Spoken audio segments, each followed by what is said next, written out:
Oh, yes.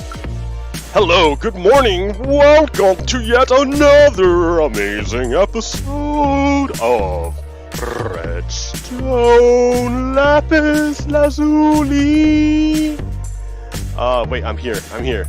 Hello. Hello, good morning, America. I mean, I don't know if that's copyrighted. Hello, good morning, everyone in the western half of the hemisphere. Not translated to other languages, sorry. But hey, check it out. I am, welcome to my Minecraft server. So here I am. I am under the water. Under the water, yes. Through the magic of this technology here. This is a beacon. I think it's a beacon. No, what is this called? Conduit. It's a conduit. Because of the magic of this conduit and the shape of these blocks around it, it allows me to go underwater and breathe and to move freely and to see in the dark. It's fantastic. So I went ahead and I already raided this underwater temple.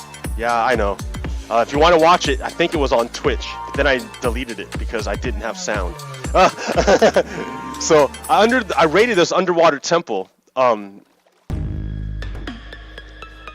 because if I don't kill the guy inside, then I can't do anything.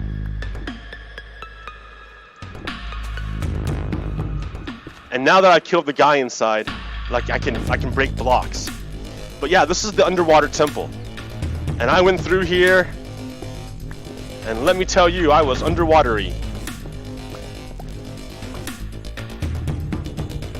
Uh-oh, check it out. I'm too far away, there we go. So this is the center of the temple, and inside these blocks here are gold bricks. Oh boy. If I didn't have a gold farm, I would be excited. But because I have too much gold as it is, yeah, it's alright. What I'm more interested in are these sea lanterns and these other blue blocks. Because these are really hard to get, these blue blocks. So I was going around and I was like breaking down the temple level by level. Breaking it down to get all the blue blocks. Yeah. Because you can't get these anywhere else. So if I want to build something with blue blocks, you know, this is where I go. But I am under attack. All the time. Oh, there we go.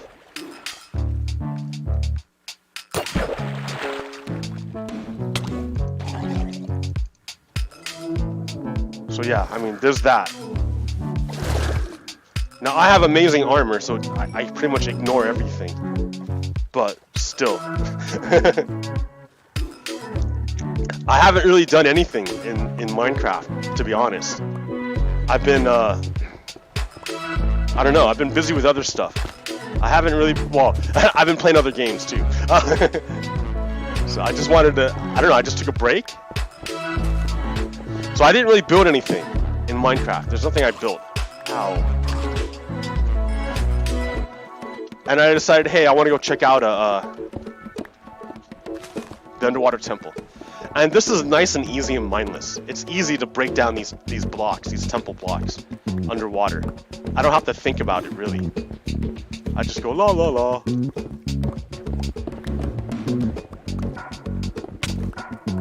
I mean, yeah, I'm always under attack, but I mean, they can't really hurt me. They can't hurt me! They'll try, but they can't. And yeah, and so that's what I'm doing. That's what I've been working on, is breaking down these blocks here.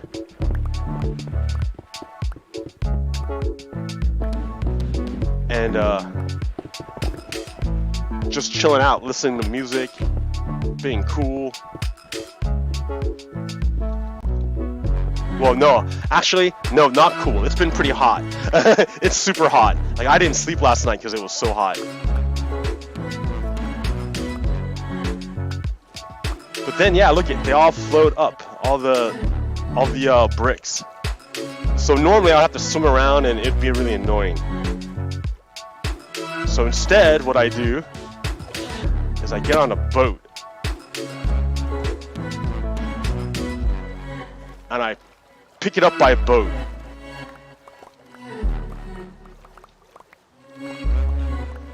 I mean, like, yeah, exciting gameplay, right? Exciting Minecraft gameplay. Picking up blocks in the water. Turn this down a little bit. Turn it down over there. Alright. Exciting Minecraft gameplay. Yeah, I know. But Minecraft isn't always about, like, super action. Like, Minecraft is a game where you can just, like, kind of be mindless about things and still be productive.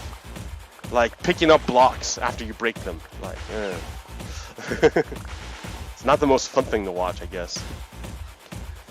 Which is why I should probably be talking about other stuff. But there's a whole bunch of other stuff going on.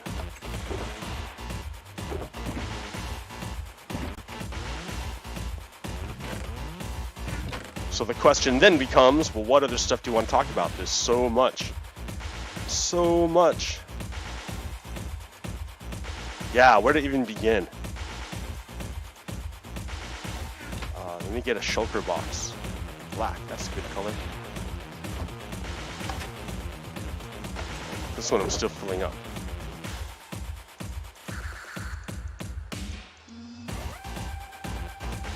Hey, look at that, worked out. Okay. Another shulker box.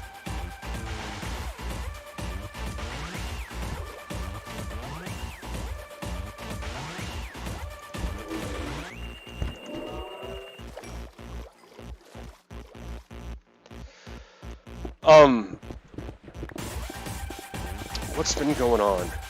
I didn't really write down. I wrote down a whole bunch of stuff, but I need my pictures to show it off. I've got videos and pictures for you today, my audience. Oh boy, I've been a good little sociologist.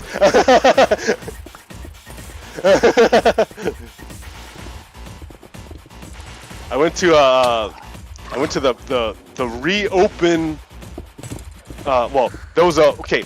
So in Salem, Oregon, yesterday, Saturday, there was a protest, and the protest was supposed to be about what do they call it? Reopen Oregon.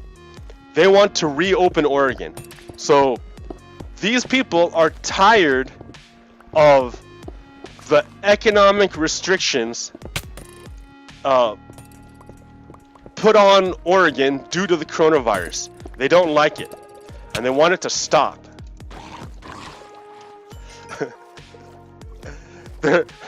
But why are these restrictions on the Oregon economic activity? Why do we have these restrictions? Because of the coronavirus. So what they're saying is that they're tired of the coronavirus and they want the coronavirus to stop right now and to go away. They're tired of playing with coronavirus and they're taking their ball and they're going home. That's what they're saying. So, you know, the coronavirus being like a non-sentient, like single-celled organism, if even an organism, if even alive, like, doesn't care.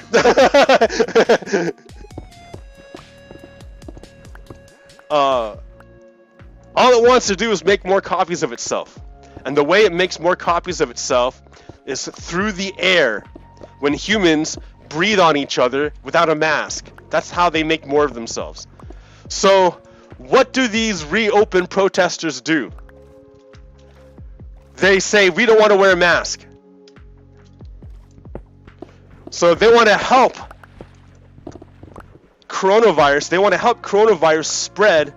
That way coronavirus can stop economic activity in Oregon. they're helping the coronavirus. These reopened protesters. They're so dumb. Okay, now wait. I gotta be nicer about it, right? Let me try to understand them. Alright, so I went to their deal. And I listened to what they were saying. And they're saying that, yeah, they can't pay their bills, and that the small businesses are closing down, and the only ones benefiting from this are big businesses. I'm like, yeah, that's right. That's right. Small businesses got closed down, big businesses kept going, and if you look at it just like that, it's terrible. It's a conspiracy to close small business and help big business. If that's all you look at, okay. But we're awesome humans, and we have the capacity to use technology to widen our consciousness so that we can see beyond our senses using technology like the internet. So we can see what it looks like in other countries, even though they're thousands and thousands of miles away over the ocean. Like, it doesn't matter, because we're awesome humans and we can do it. So using the amazing power of technology, I was able to go peer into these other countries around the world. And what I found was that they too had the coronavirus. And they too had to shut down their economies, just like we did. But the difference was they did a lot of testing, and they did contact tracing. So they tested to find out who had it, and then when someone had it, they traced it to see who they touched, to see if those people have it too. And when you have everybody, then you quarantine them. But in the meantime, everybody was locked down for like a long time.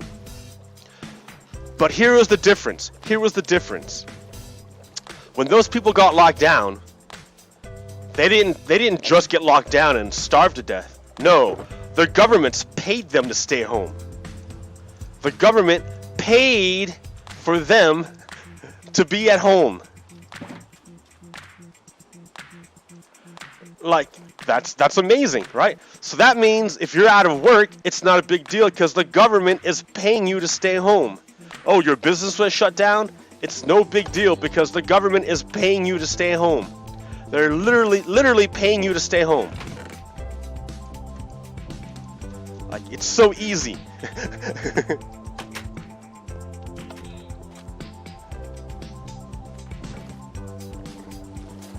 And so yeah, people in those other countries stayed home. And because everyone stayed home, the spread of the virus stopped. Like, if no one's breathing on each other, then the virus can't spread, can't make more copies of itself. If it can't make more copies of itself, eventually it will die out, and that'll be the end of it.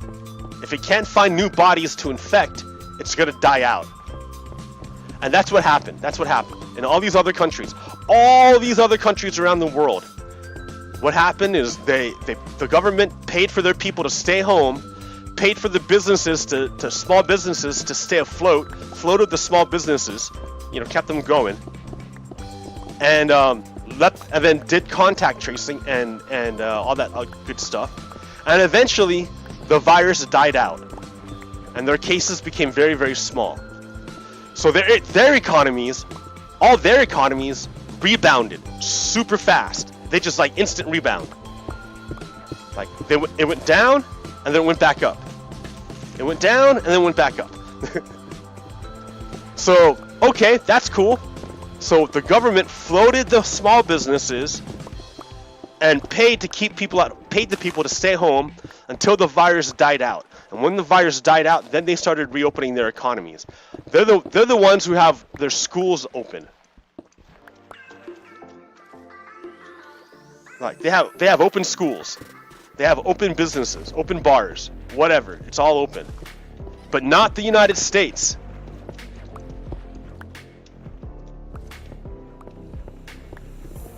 And you got to think, well, why? Why don't we? Why haven't we done the same thing?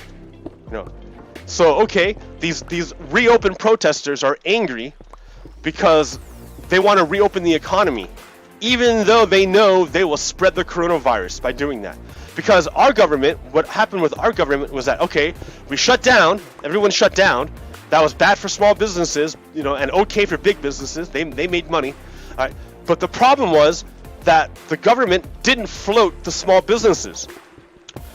The process by which businesses got loans was totally corrupt.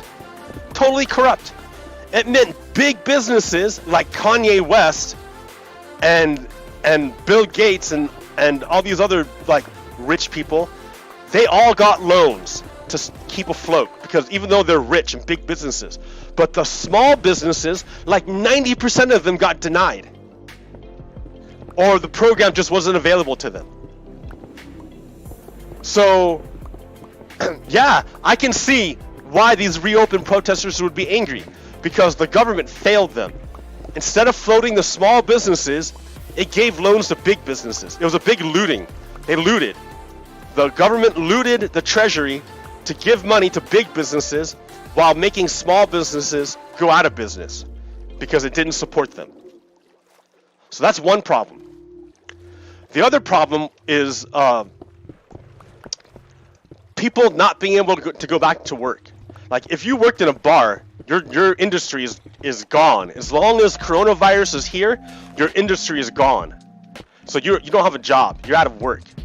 And like I think this is like the biggest unemployment since the Great Depression.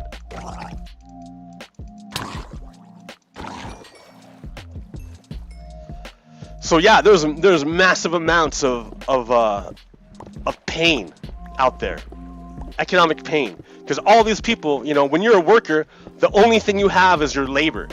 That's the only thing you can sell. And if the market for your if you don't have a market for your product, then you have nothing to eat. You have no food. You have nothing. You have no money. You have no income coming in.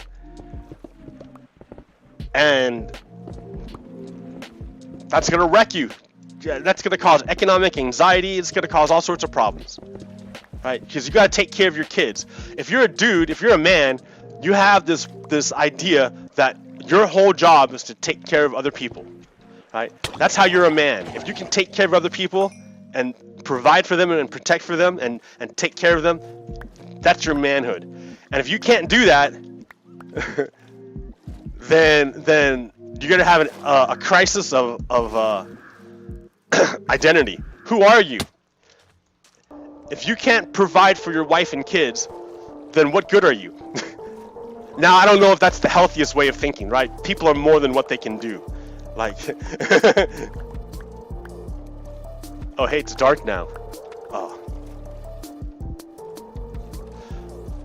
So, but, you know, I think that idea that a man is a certain thing, that's widespread in our society.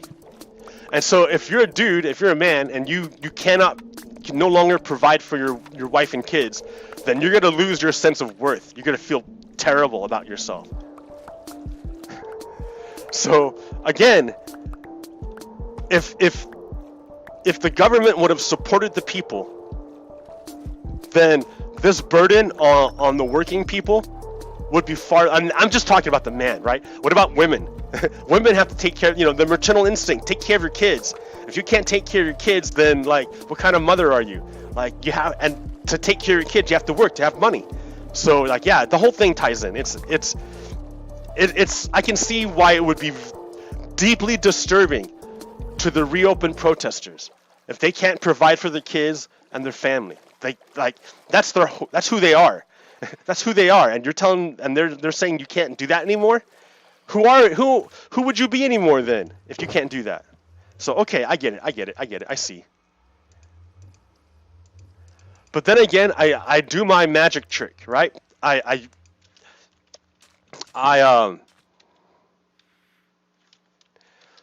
use technology. I use technology to go peer into the world around me. Keep this boat out here so I can instantly collect. I like these sea lanterns under the sea. I'll leave these here because they're nice. Under the sea.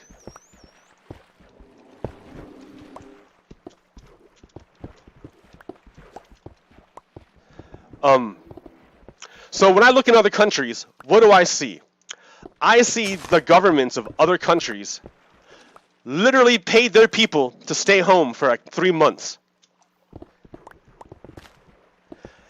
Because the government said, hey, we need to stop the spread of the coronavirus. Why does the music stop? No, next.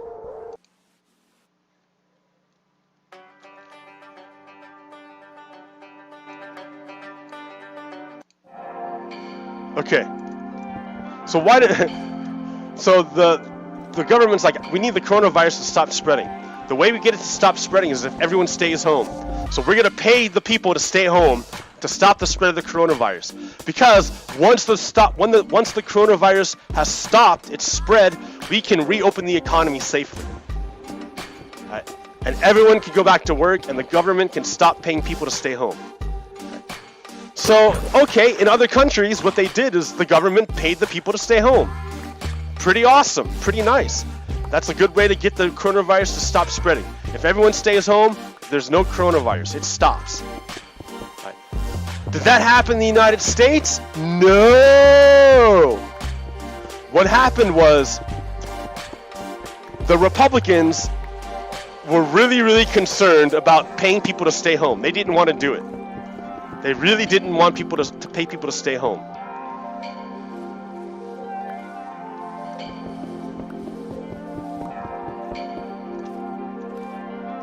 So they gave a pretty stingy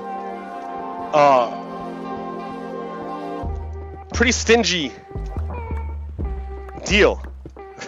They didn't pay people very much to stay home. And then on top of it, they didn't do it for very long. They only did it for like a little while. And because you only did it for a little while, then now people are out of work, they have no money, and they still have to pay rent. And if they don't pay rent, then they're going to be homeless. So if your deal now is because the government's not going to pay you to stay home, you need to go back to work. So I can see then why these reopened protesters would be freaked out. If you got to pay rent, but your job has been shut down, but you're not getting any income coming in, and you have to pay rent, yeah, you're going to be freaked out. You need to provide for your wife and children, for your family, and you can't do it because the coronavirus has shut down everything. Man, that's going to be awful for you. Yeah, you're going to be economically anxietied. It's going to freak you out. I can see it. I can totally see it. For me, it's easy. I've been working this whole time, and I can work from home. So, like, I'm not suffering at all. It's not bothering me. But the rest of the people are getting screwed. Absolutely screwed. I will give you that much. Yes. The Republicans do not want to pay people to stay home. Now, the Democrats, they control the House of Representatives. They passed another stimulus bill back in May. In May, they passed the bill. In May. And Republicans, under Mitch McConnell, he sat on it. He didn't do anything about that bill that the House sent him. He didn't do anything until the very last moment. The very last minute. Then he decided, oh yeah, we'll take it up because we only have like 2 days left before I go on vacation. And then what he offered, the Republicans offered, were terrible. It was terrible. It was going to be real bad suffering for the people and a big payout for big business again. They were going to do the same thing they did the first time, which is screw the small businesses and help the big businesses and barely help the people. That's what the Republican plan was. So the Democrats are like, no, we're not going to take your deal. What about our deal? Follow our deal. And he's like, nope, I'm going on Mitch McConnell was like, nope, I'm going on vacation. So that's what they did. They went on vacation. The Senate, without finding a deal to take care of the people or the small businesses, the Mitch McConnell sent everyone home. So no one's doing nothing. So yeah, if you're a small business owner, you are utterly screwed. Mitch McConnell screwed you. The Republicans screwed you. But you have to be aware of it. You may not know it, right? But yeah, they screwed you.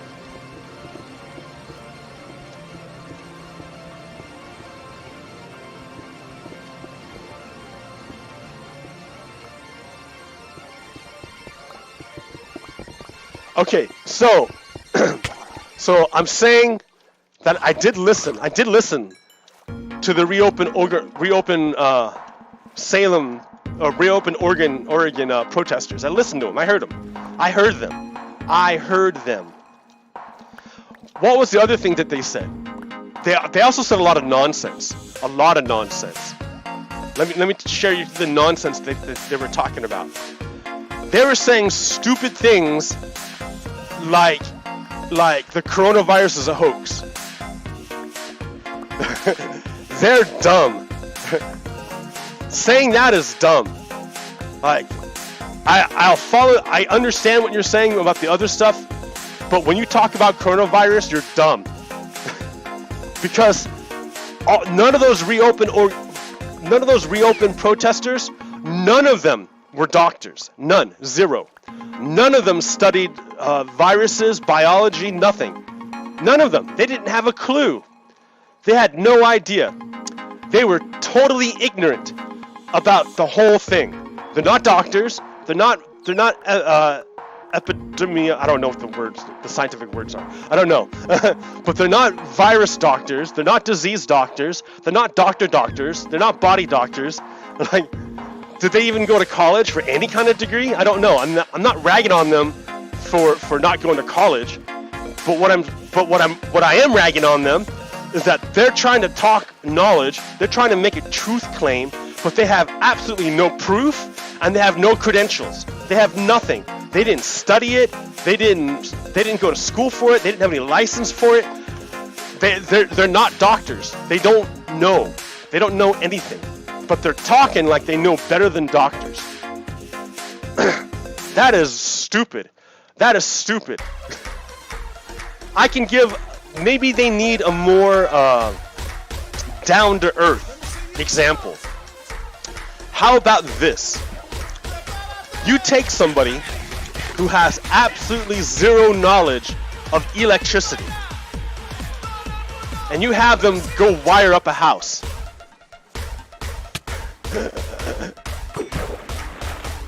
Like, I can tell you now, once they try to connect it to like the house to the main power line, they're gonna kill themselves. Because you have to know what you're doing when you work with electricity. You can't just be like, hooty-dooty-doo. You have to, when you're working with lots and lots of power, you need to know what you're doing or you're gonna kill yourself and other people. You have to know what you're doing. If you don't know what you're doing, you're gonna kill people. That's an electrician.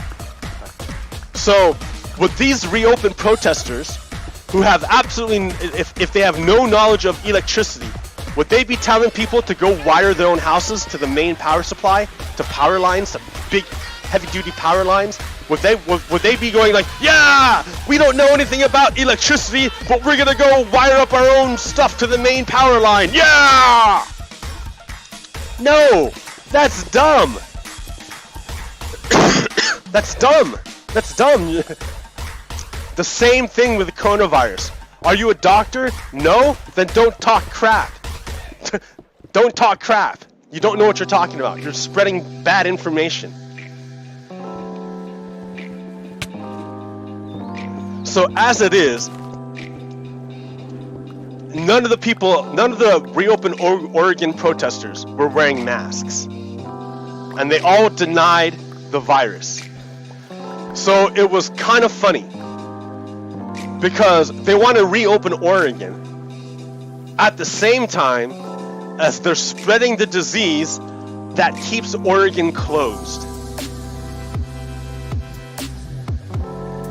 They're doing the opposite of what they want to happen. It's like, I want to go to New York, so I'm gonna start swimming in the Pacific Ocean toward Japan. Like you're going in the opposite direction of where you want to go.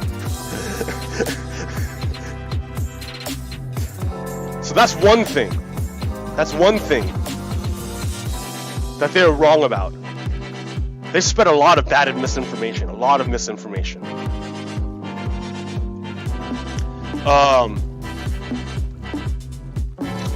That was one of them. The other thing that they were talking about was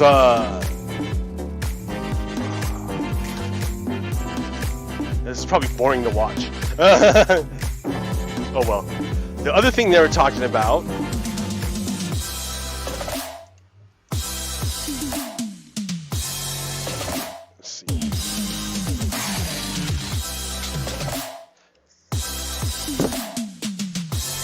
yeah, the temple is slowly getting crushed. Crush the temple!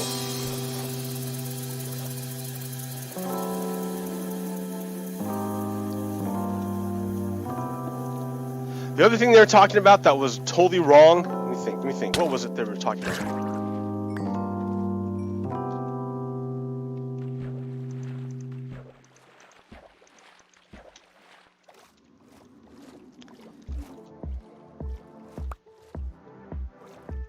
I think that's good enough for now. Man, I really did a number on this place. Oh well.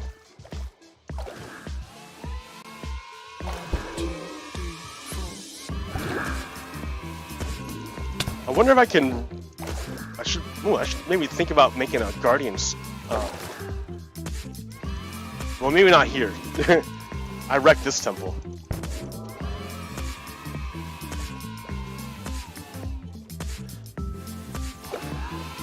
Plus, it's a lot of work to make those Guardian farms. Oops. There we go. Okay, hey. I'm gonna take my loot and go home. So I'm wearing like my hardcore armor.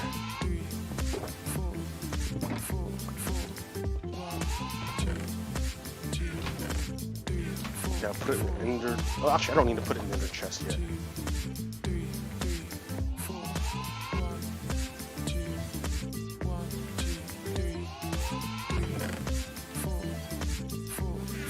Alright, this is all my good stuff.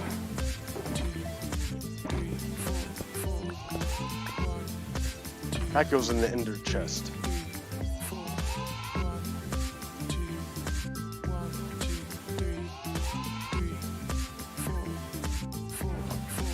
Okay. I'm going home!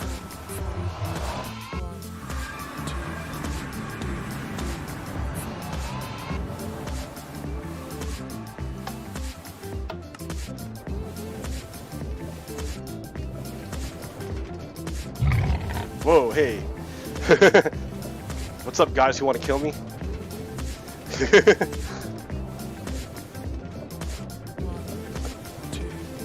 Yeah, check it out. I think I should call this one Redemption Station. Because like it'll just be like a mirror of my last world. I like how this is a redemption. I think redemption's important.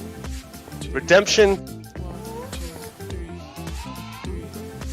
Yeah, I should probably redecorate this place and call it Redemption Station.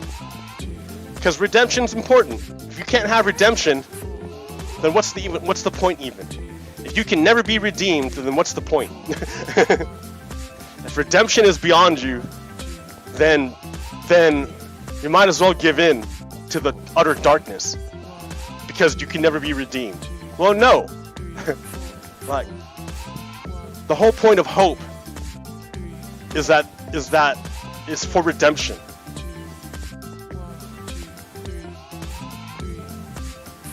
Without redemption, there's no hope. And without hope, then humans will be in a bad place.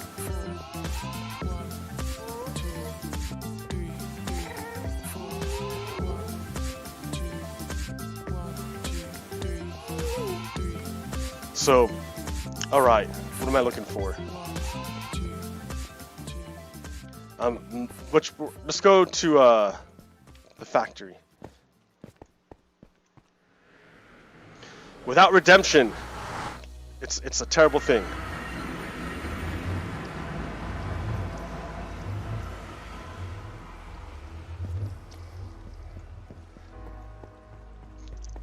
Let's hang out here.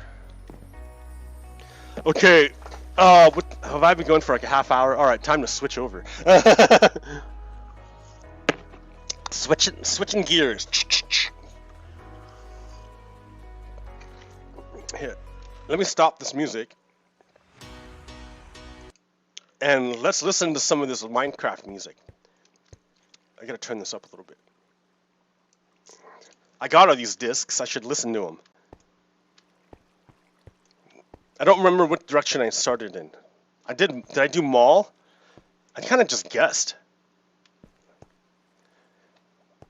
Okay, I think I did mall. Melohi, far. I don't know. Let's try mall again. So when I say mall, I think of like Del Amo Mall in California. It's just a big mall.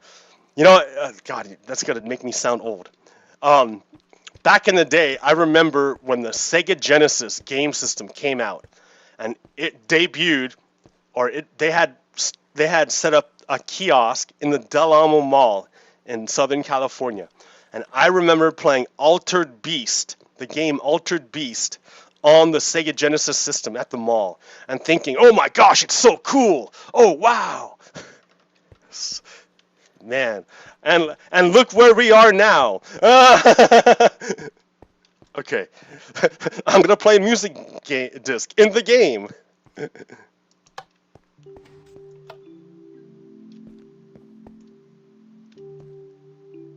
Is it going?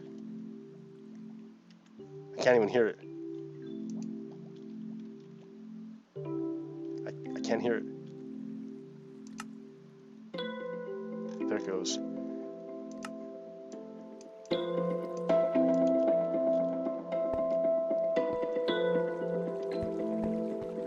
Nice.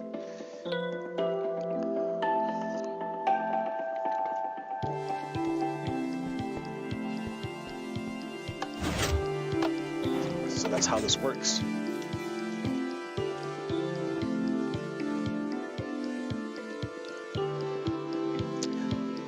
So there's that's a music box. That's a dropper.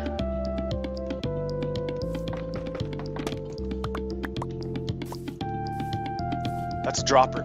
So you put and then this hopper goes this way and this hopper goes that way. So the disc is here. It gets shot up into the hopper and into the player. When it's in the player, the comparator sees it, puts a power into this block, which powers that piston, which pushes this redstone forward, and then powers this block, which powers the light. When this disc is done playing, it will fall out into here and go back into the dropper. Because there's nothing in here, this will turn off, which will pull this piston back, which turns off this light. Look at all the creepers in my creeper farm. Let's go say hi.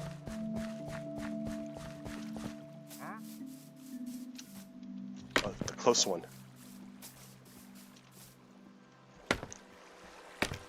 Oh, I can't see it.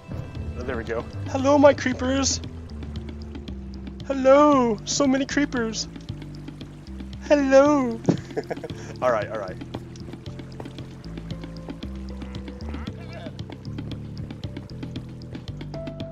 So all those creepers come from the farm up here.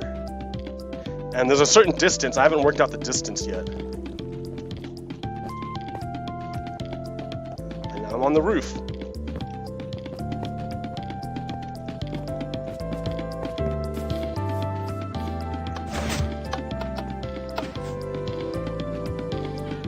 Oh yeah, the creeper farm. Let me show you that real quick. Alright, so I turn on this lever, and all the creepers get processed. They all get processed, and all their good stuff comes down that pipe into the item sorter. So that's how that works.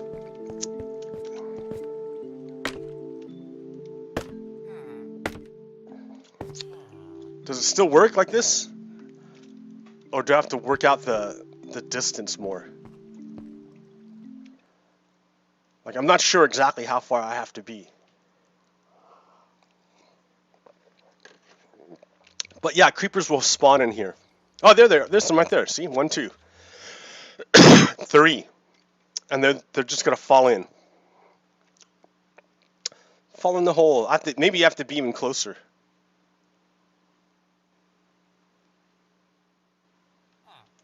I'm not entirely sure of the distances yet. But okay.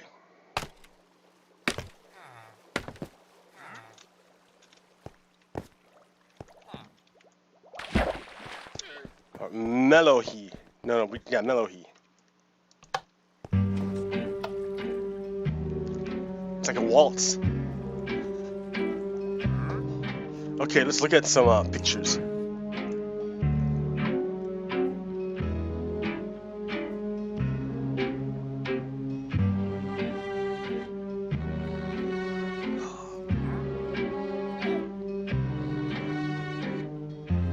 This music is nice. I don't want to look at pictures.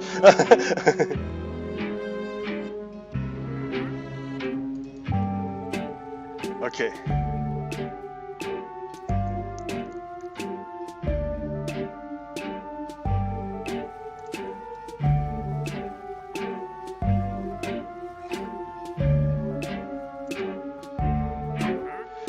Ooh, now I'm in the way. Let me see. Okay, this is a graphic from Lulu. Inspiring fear of real or imagined threats overrides people's sense of agency. It makes them susceptible to a confident authority figure who promises to keep them safe and can make them more compliant and obedient. So, think about all this anxiety generated by the Republicans who have failed to support small businesses, failed to support the people, and instead left them at the mercy of what? Naked capitalism. Naked capitalism is going to eat these people, and the Republicans don't care. That makes them very, very, very afraid. And you combine that with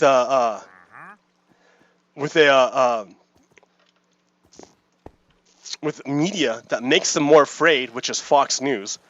You combine that with media which misinforms them, and when they're afraid, they're easily manipulated. It's easy to manipulate people who are afraid into trusting like one authority figure. Like, this one authority figure dude is gonna save us, and that one authority figure is Trump.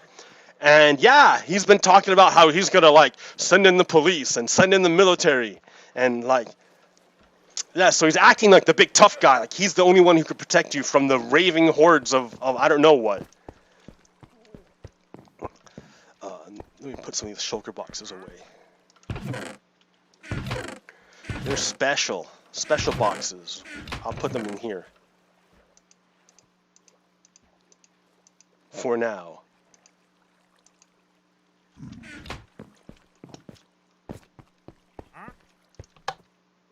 Far. So Donald Trump and the Republicans have made people really, really afraid, and that makes them easily controlled, easy to manipulate them. But they did it by not supporting them during the crisis and letting their businesses fail.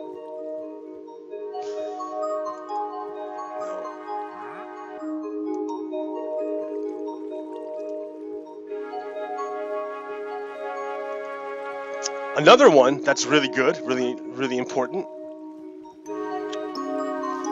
is this one right here. So, an active measure is a technique used by the Russian military to attack the psyche of Americans. Well, of foreigners, other countries. So active measures is a psychological technique to attack the minds and psyches of the foreigners, of people in other countries. So right now it's aimed at Americans. So what made an active measure, a Russian psychological technique, what made an active measure active was not whether a construction resonated. A construction is like a mental narrative, a story. So what made a Russian psychological attack work wasn't as if their story resonated with reality. It's whether or not it resonated with emotions. It's all about emotions. They want to bypass the reason and go directly to your emotions, because emotions can be manipulated easily. So what made an active measure active was not whether a construction resonated with reality, but whether it resonated with emotions, with collectively held views in the targeted community, and whether it managed to exacerbate existing tensions. So let's take a look at these reopen Oregon protesters. They're put into a state of fear and anxiety through economics because the government, the Republican government, failed to support them and their small businesses. Okay, I can see their fear there. But with that fear came a sense of desperation. They needed to work. They needed to provide for their families, or they would lose their identity of who they are. Now comes in the Russians with their active measures, because a lot of this disinformation regarding coronavirus comes from the Russians, the Russian government. I mean, I don't have anything pulled up right now, but I'm sure if you look it up, you can find it. And this misinformation creates distrust in the target population. So the target population is the reopen Oregon protesters. They're the target. So they've been weakened by the federal government because their small businesses have been shut down and their jobs have been lost and their economy is in shambles, and they got no support from the government. So they're suffering. They have a reason to want to reopen. Then you got these Russians coming in and feeding their brains with misinformation. Well, it's coming from the president too, right? It's just a bunch of misinformation about COVID-19, which makes them believe that you cannot know truth, that the truth is just unknowable. So when they get to that point, when they don't believe in truth anymore, when there's no God anymore, because God is truth. And if you don't believe in truth, you don't believe in God. You're lost. You're lost. So these people, the reopen Oregon people, have given up the idea that truth is a thing that they could know, so that anything could be worth anything. The word of a doctor is the same thing as the word of a construction worker when we're talking about the virus. According to them, they're the same. They've lost their ability to discern truth. They have false equivalence. They can't figure it out. They can't figure it out. So, next song. That was fun.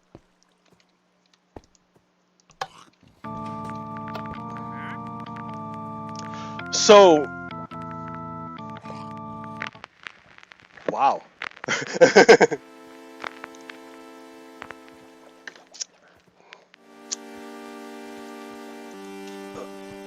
So what we got is a bunch of people who are already afraid, and you create this crazy conspiracy theory, right? It's utterly crazy. Like none of it makes sense. None of it is supported by anything in the real world. There's no support. But that's not what it needs to do. All it needs to do is connect with that emotion of fear and vulnerability. If you can connect to the emotion, then your story can be as crazy as you need to make it. It can be utterly insane. It doesn't matter, because you've weakened the target population so much that they've given up the idea of truth. So sure, your story can be nuts. They don't care about whether or not it makes sense. They only care about if they can feel it. So yeah, there's already the feeling that doctors are an elite and that they don't know what they're talking about. So there's an anti-science bias out there. There's already the idea that well, that's not really connected. Let me think. Well, yeah, so they already have this idea that they can't trust government. So then they introduce this idea of deep state. Well, what the hell is a deep state? What is that? Now, here, let me show you. Do I have the picture? I have the picture right here. Open with. So this is a real picture. This was at the Reopen Oregon protest yesterday in Salem, Oregon. So you got two things going on here. You got this guy, BLM, bullies, liberals, and Marxists. The Reopen Oregon protesters, they were the only ones with signs talking about us. These guys were the only ones, the only ones who had signs about us. We didn't carry signs about them. No, we're not there for them. We're there for Black Lives Matters, to let you know that Black Lives Matter. That's what we're there for. Black Lives Matters. We don't have anything to talk about them, right? We have nothing to say about them. But these guys made signs about us. These guys tried to bully us by calling us bullies. Isn't that funny? They called us bullies, but they're the bullies. That's called projection. They're projecting their flaws onto us.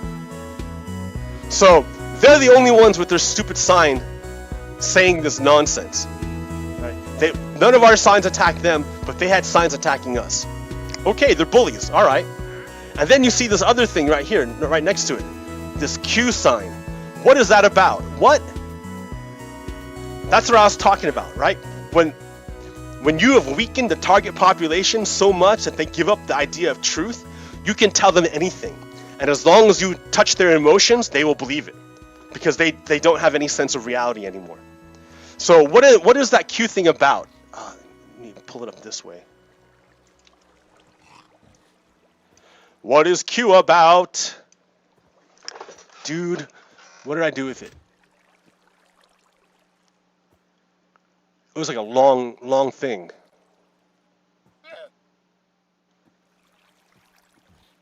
I can't see any of this now.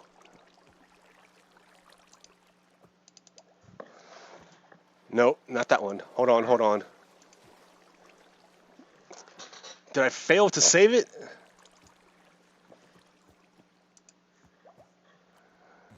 There it is. I got it. I found it. It's not there for some reason.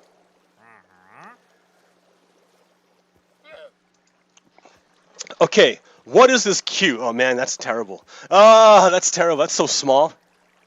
I should have cut it up more. Here, let me hide me. Camera, there it is. Okay, and then what can I do about this? This is kind of awful.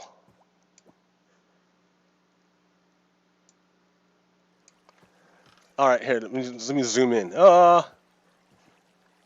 So QAnon is a far-right conspiracy theory detailing a supposed secret plot by an alleged deep state against President Donald Trump and his supporters.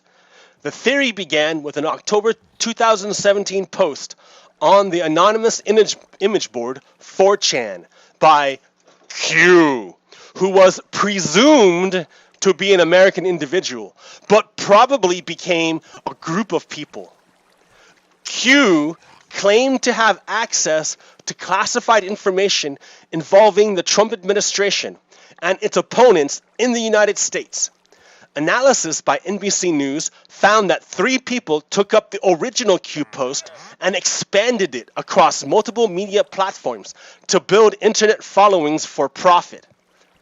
QAnon was preceded by several similar anonymous 4chan posters such as FBI Anon, HLI Anon, high-level insider, CIA anon, and WH insider anon. So in other words, they've been using the same plot over and over and over again. Let me fit it in there. Let me fit it in there. So the people on 4chan have been doing this over and over and over again, but QAnon stuck for some reason. Okay. Q has accused many liberal Hollywood actors, Democratic politicians, and high-ranking officials of being members of an international child sex trafficking ring. Q also claimed that Donald Trump feigned collusion with Russians to enlist Robert Mueller to join him in exposing the ring and preventing a coup d'etat by Barack Obama, Hillary Clinton, and George Soros. Q is a reference to the Q clearance used by the U.S. Department of Energy. QAnon believers commonly tag their social media posts with the hashtag WWG1WGA, signifying the motto, where we go one, we go all. QAnon adherents began appearing at Trump election campaign rallies during the summer of 2018. TV and radio personality Michael Lyon LeBron, a promoter of the theory, was granted a photo opportunity with President Trump in the Oval Office. Bill Mitchell was in it. At an August 2019 rally, a man warming up the crowd before President Trump used the QAnon motto, where we go one, we go all, later denying that it was a QAnon reference. Ha ha ha. Liar. He's so dumb. Okay. Blah, blah, blah, blah, blah. So QAnon basically is a big fat conspiracy theory. Here, let me throw myself back up here. So QAnon is this big fat conspiracy theory.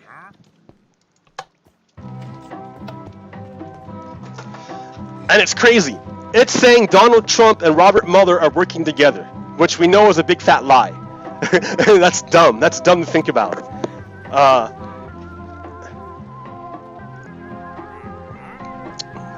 He wouldn't even be interviewed by Robert Mueller. Donald Trump is a criminal. More coffee.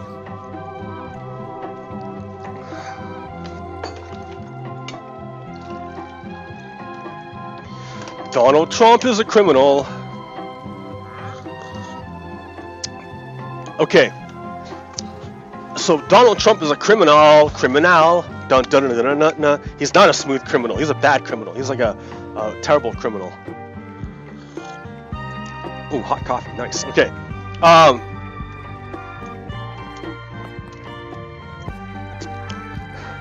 So this whole QAnon thing feeds into people's preconceptions that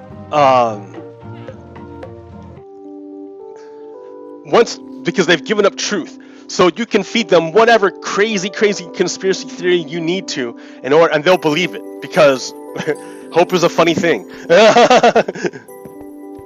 and so is despair. If you despair, you will believe anything. Like, I don't know about that, but like if they can tap into your emotions, you can believe anything. So here. Now, this QAnon thing has been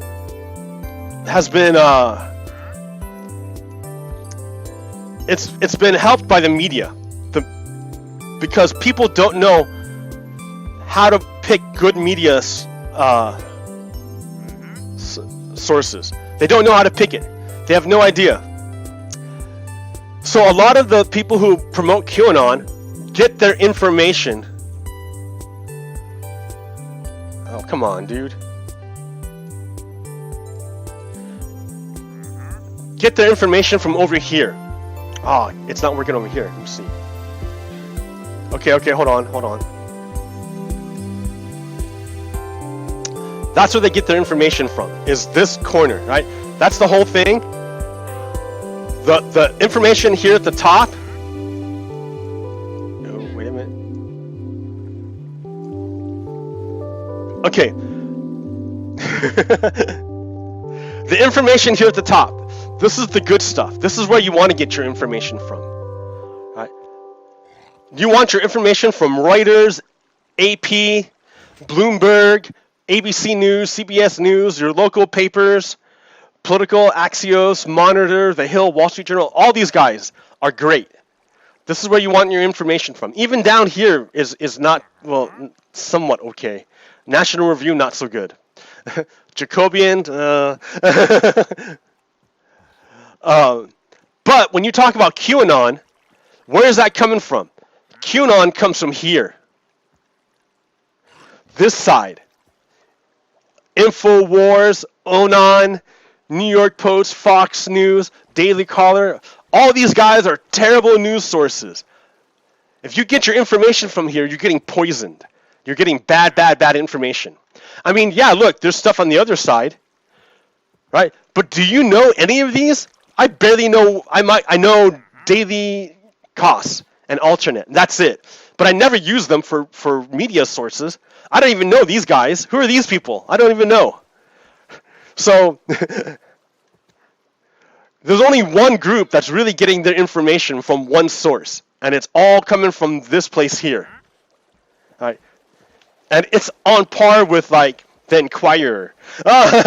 Like, it's just trash. It's just InfoWars. It's just trash. It's just trash. So people who adhere to QAnon are all getting their information. Man, I can, like, go down like this. No, I can't. They're all getting their information from that quadrant there. That's the problem. That's the problem.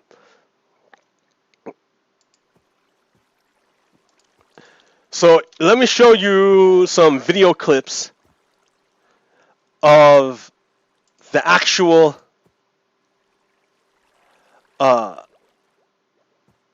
thing.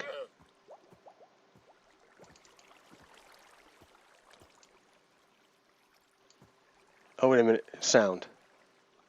Wait, no, not this one. Not this one.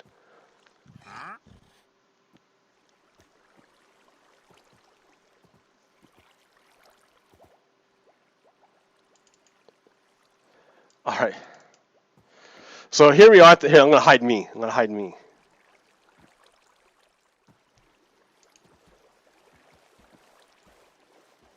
No, dude, here. Hop ahead.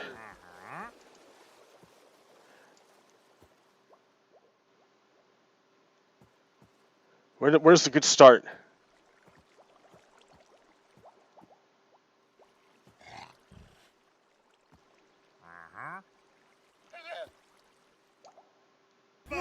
We came here for a message. You're the one that's jumping on people. You're the one that's threatening people.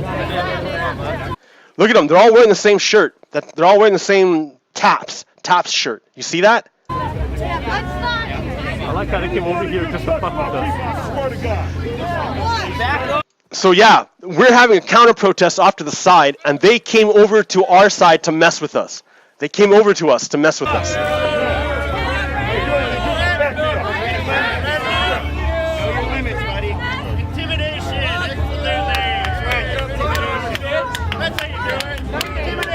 So yeah, they're intimidating. See, that's what they're doing. They want to intimidate.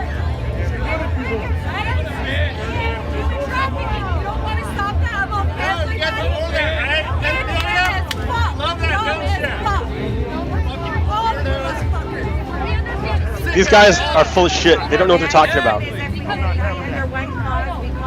ain't gonna put no hands on nobody and push nobody around here. So look, there's the Q flag. You see? There's the Q flag. So they're all insane.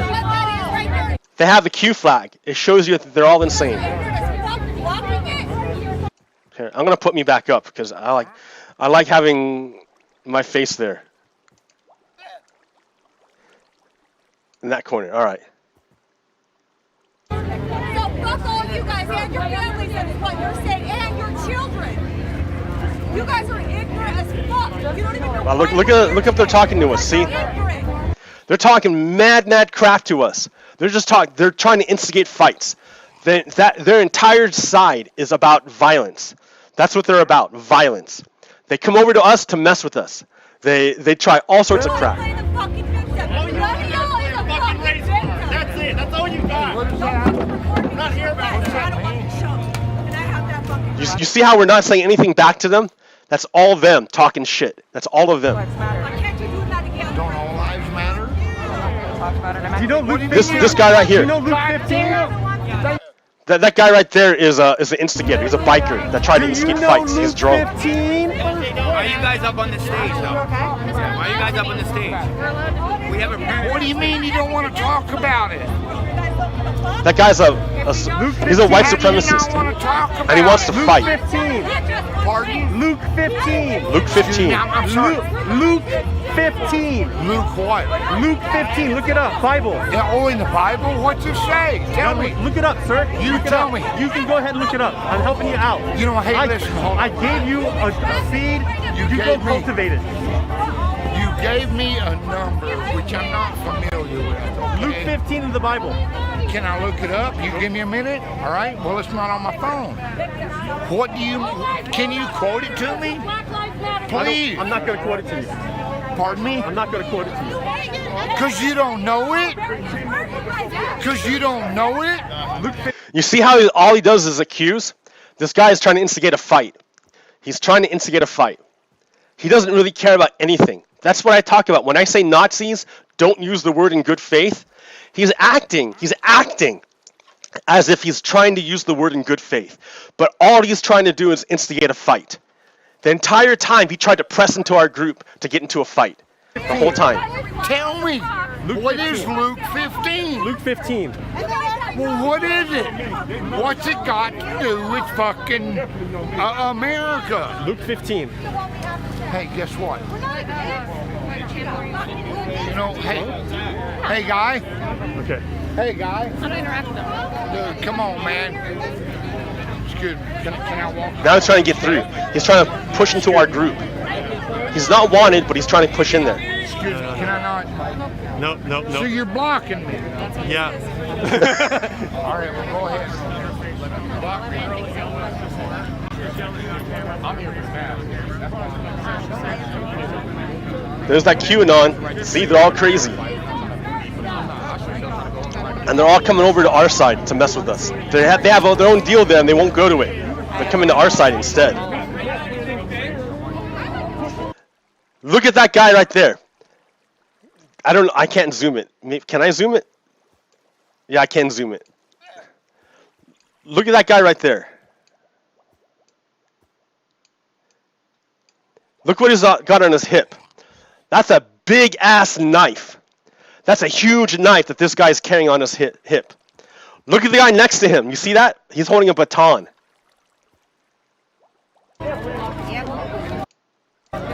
You see? Oh, look at that guy with the weapon. Talking shit. Bring it on, bitch. That's what he's saying. He's holding a weapon and telling people to bring it on. Oh, what happened? Oh no! There, stay there. Oh no, I lost it. I dragged it off screen.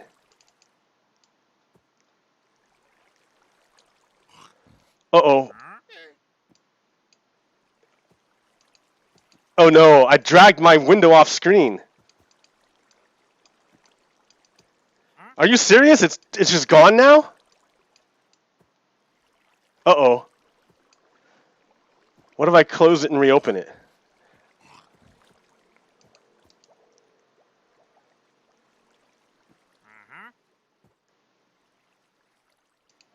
Uh-oh. Oh no, I messed around too much.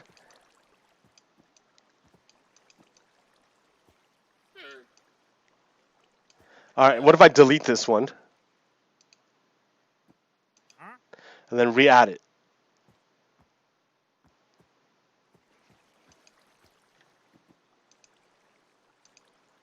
Okay, no, re-add it this way. VLC. Okay, yeah.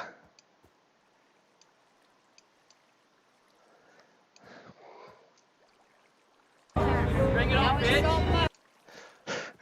Here, back up. Oh, no, don't. What? No, take off delay. Oh, that way. Okay. I don't know what I'm doing. Bring it on, bitch. Shit. Bring it on, bitch.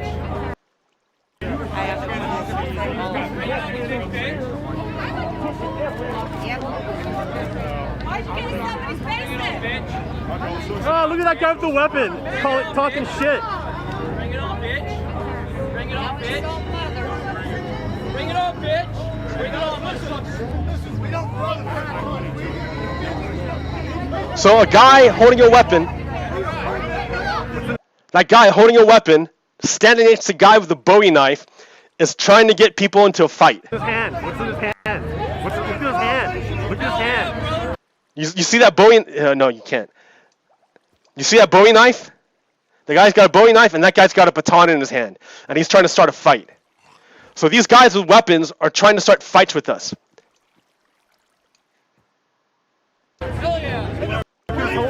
refusing to honor the law of this country by removing these people from our place for peaceful protest. And we have paid for it. Look at his hand. We have this. Let me get me out of the way. Look at the Bowie knife. permitted. They are The in guy's holding the violation weapon. of our law. He's got a baton, and he's talking shit. And the police in this building need to enforce the law. So you see how that guy was calling for the police to come get us.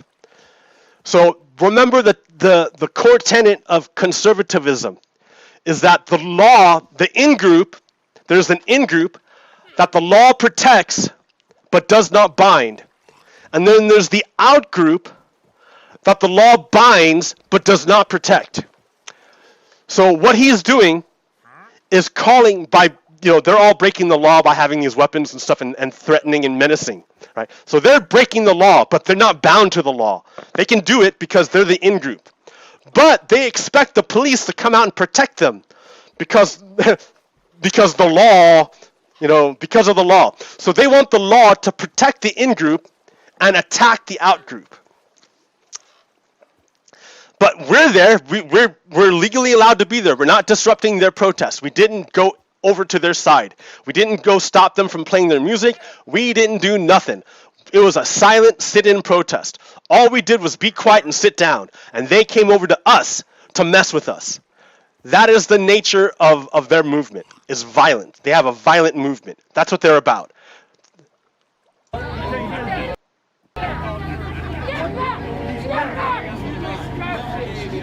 Look at that huge ass knife and that guy walking with the baton trying to start a fight. Yeah,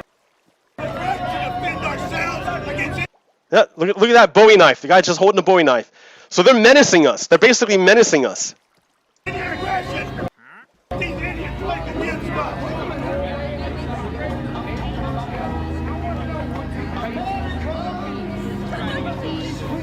They are menacing us.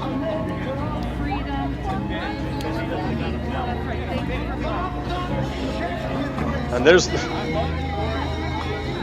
All right, enough of that. So, where was I at? Right here. So to go back to this one.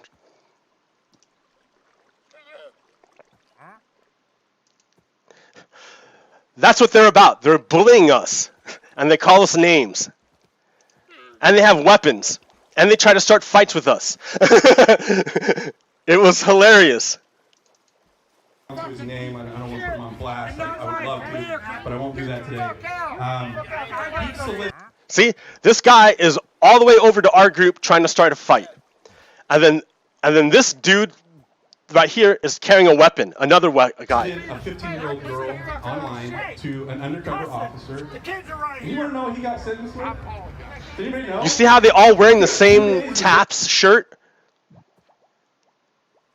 Hell. 2 days. The American Patriot Society. That's what it says. The American Patriot Society. What is that? What are they about? I looked on their Facebook. I looked on their Facebook.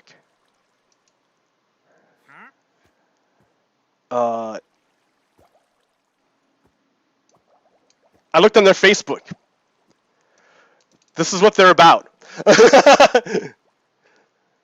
they're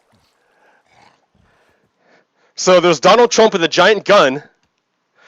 They're glamorizing shooting people, and they're making fun of women. Sounds about right.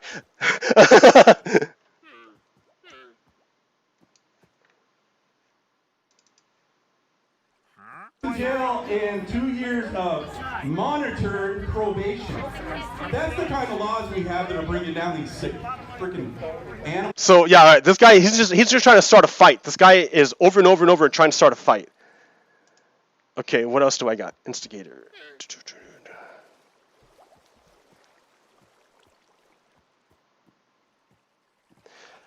Where'd it go? Here we go. Okay, this one. One of us. So if you guys want to talk about changing reform, don't talk about abolishing the police. They're all coming to our side. Getting rid of the Because they're trying to start shit. Prison industry complex. You know what I mean? Get to the heart of the Nazis are coming problem. over here to start shit. I'm an anarcho-capitalist. You're a Nazi. I'm an anarcho-capitalist. Not- But I don't I'm expect glad you to they're understand here because they didn't hear what's being said today. Hey, yeah. So go back to that guy. That guy said, "I'm not a Nazi. I'm an anarcho-capitalist." Oh, well, let's find out what that guy's about. Let's find out, shall we? Hide this one. Let's find out.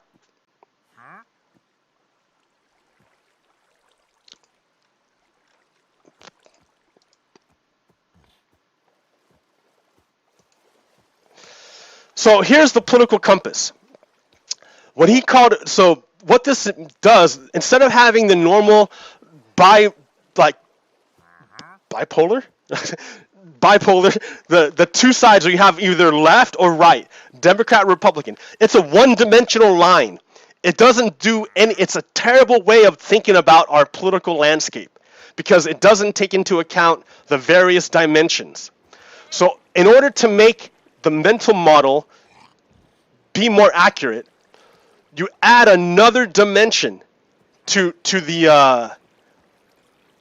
your mental model. How's this working?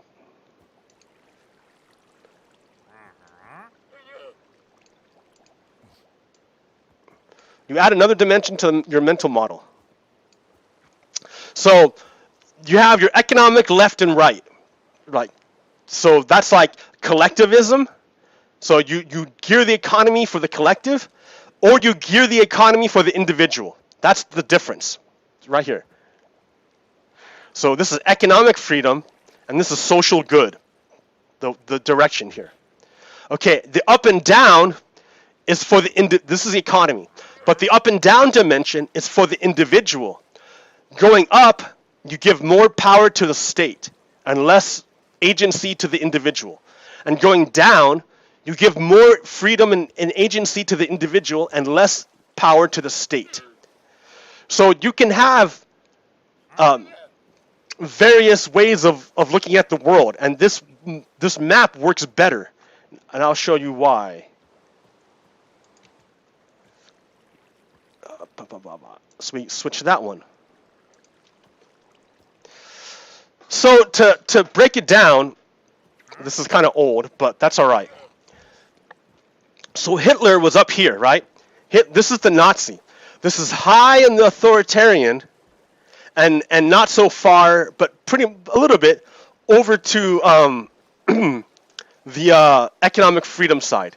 So Hitler was big into submission to the state, and he was okay for freedoms, for economic freedoms.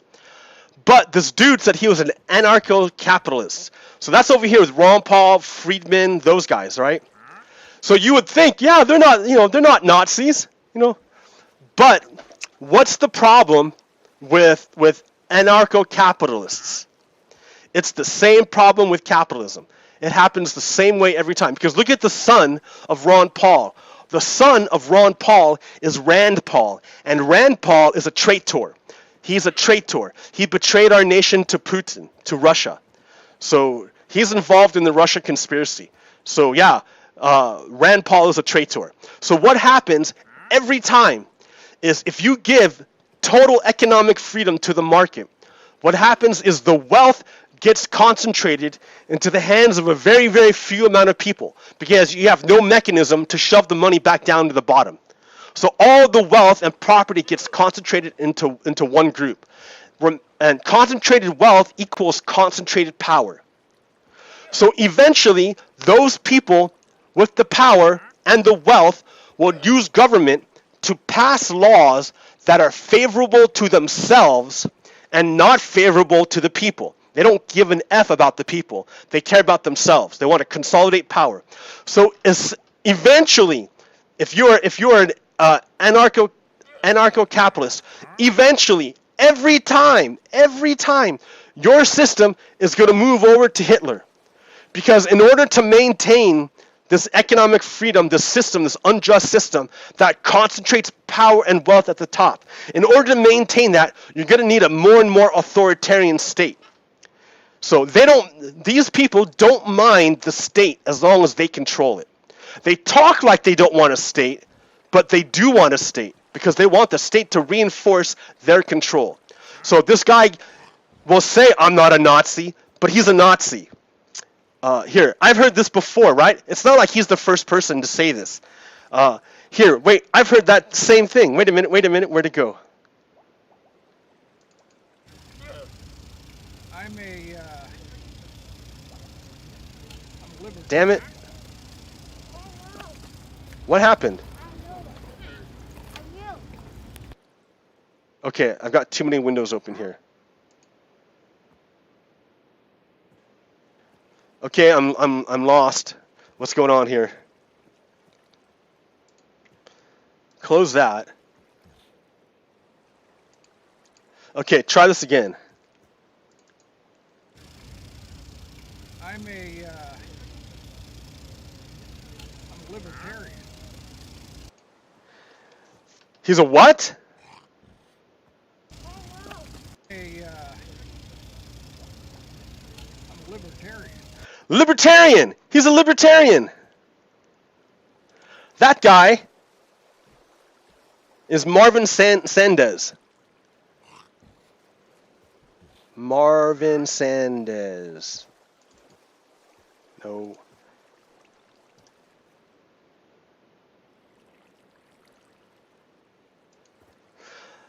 That guy is Marvin Sanders. He was there at the reopen protest.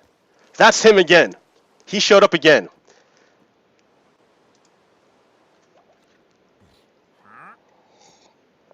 So he said, oh, I'm not a Nazi, I'm a libertarian. Wait a minute, I've heard that before. The thing, you don't know what's going on. Yeah. You are totally clueless. I read a lot. Yeah, you read the wrong things. Republicans are Nazis, yes. Well, I'm not a Republican. I'm not a Democrat either. I'm an independent conservative. But you align with Russia against the... So, again, a Nazi saying, oh, I'm not a Nazi, I'm an independent conservative. So we have anarcho-capitalist, libertarian, and what? Conservative, whatever, some kind of conservative, independent conservative. So they all use different words to say the same thing. What is that strategy? Oh, damn, I need to change this. What is that strategy? This is from ContraPoints. How to spot a Nazi.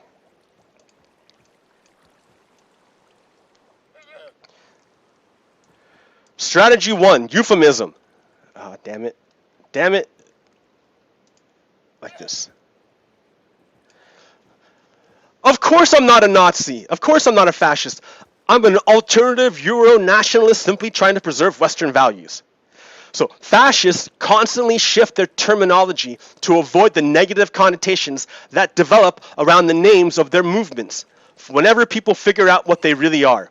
So they insist they aren't Nazis or white supremacists, just white nationalists or alt-right. But as people catch on to the fact that white nationalists and the alt-right are just Nazis, they'll shift their terminology again and start telling you, oh no, I'm not a white nationalist, I'm an identitarian, or whatever the next thing is. But it's still the same bastards. They're just using a different name. They'll also use euphemisms for core components of their beliefs.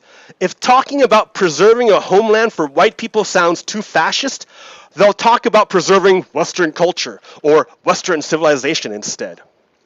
If the phrase white genocide discredits them, they'll say ethnic replacement instead.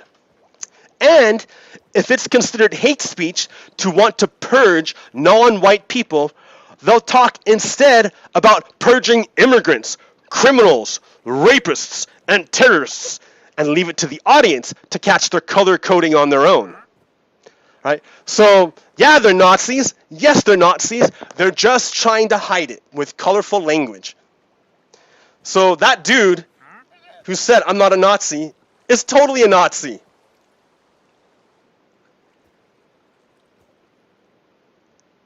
Where'd it go again, dude? I'm so bad at this. One of us. So if you guys want to come against us with everything they are furious. Like he knows his time is if we do not stand today. Yeah. Right. Nazi uses great language. Now, if we do not stand together. He's a Nazi. BLL Antifa right here. That guy's a Nazi. That guy's a Nazi that uses euphemisms to hide what he is. That guy's a Nazi.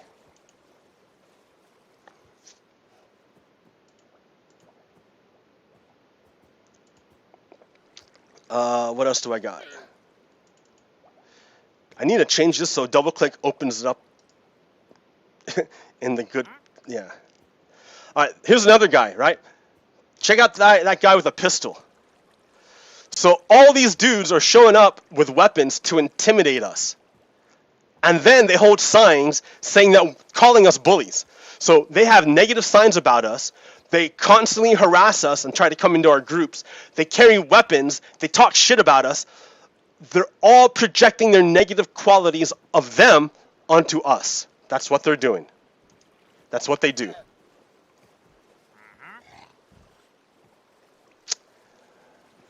What else I got? Marvin Sanders, Nazi, that one.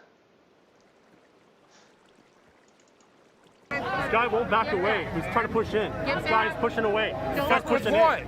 This guy's pushing in. Look at him. He's trying to start shit. Don't touch me. This guy's trying to start shit. Don't touch me. Don't touch me. This guy is. Look at this guy is pushing his way in. This guy's trying to start shit. What's your name, dude? I told you. What's I told you my name Wingnut. Your name is what? My name's Wingnut. Okay. This guy Wing. W-I-N-G-N-U-T. Wingnut. This guy's a Nazi. I know, right? He's trying to why fight. won't this guy talk to me? Because he's deaf. Get out of here. He's deaf? Yes, get out of here. Oh, he's deaf. Silent. He won't talk to me because he's deaf. Excuse me, sir. We have a spot right over here. Excuse me? We have a spot right over here that has a booth. If people would love to come and discuss things with us, this is a silent space. We have a booth if anybody would like to come and chat.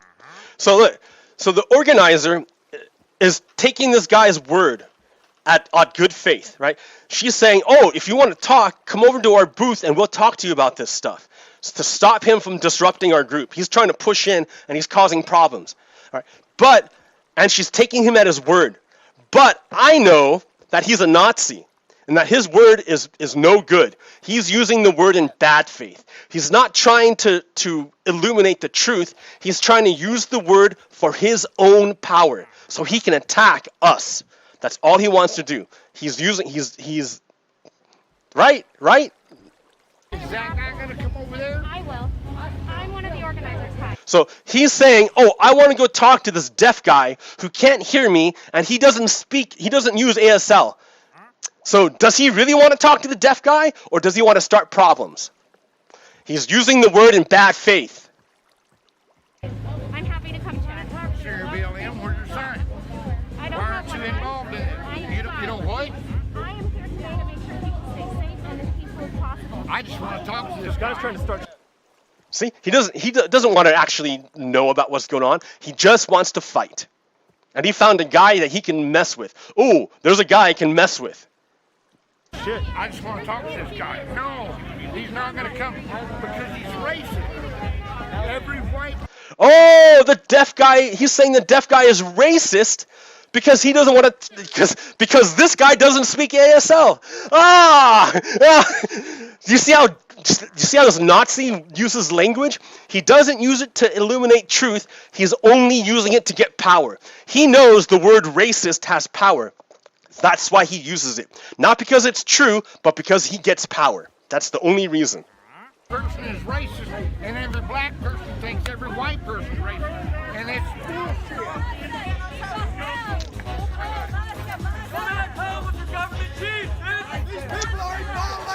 Did you hear that? Something about government cheese, bitch? Like, they're trying to start a fight. They're seriously instigating a fight. They have weapons. They have their own deal on the other side, but they're not going to it. They're coming to our side to mess with us. And they have weapons, and they have signs, and they have these bikers who are trying to push into our group and start problems. These guys are Nazis. They're Nazis.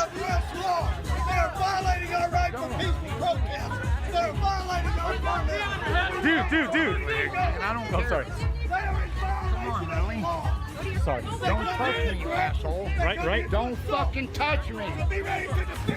There you go. Go back to that side. I want to talk. Go back to your side, dude. He doesn't want to talk. Right? He was given an opportunity to talk, and he chose not to. He wants to start shit. He's trying to get a fight. Your side. He wants somebody to hit him so he can get the rest of his gang to attack us. My side's the whole fucking United States. Go back to your side. My side is the whole United Go back to States. your side. The U.S. is a motherfucking solidarity.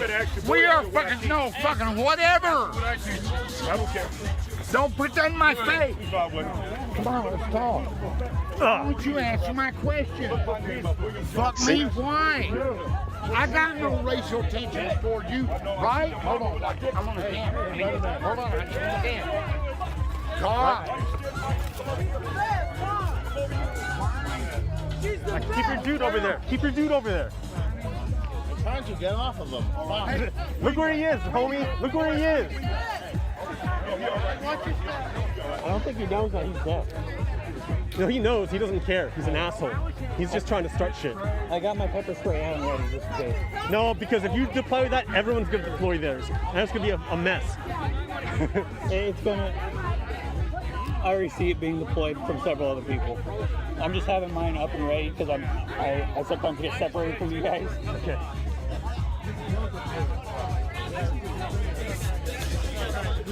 Look at that. He's carrying a bat. I'm laughing at them. I'm laughing, and they can't handle it. They can't handle it. That's hilarious. That's hilarious. That's hilarious. So you see how that woman attacked me? They cannot handle ridicule. They can't handle ridicule. If you laugh at them, they'll break, like they just did. Oh. This guy won't back away. He's trying to push in. Look at that.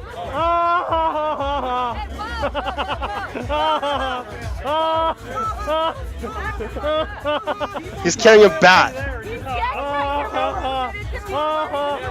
That's hilarious. That's hilarious. That's hilarious. This guy won't back away. He's trying to push in.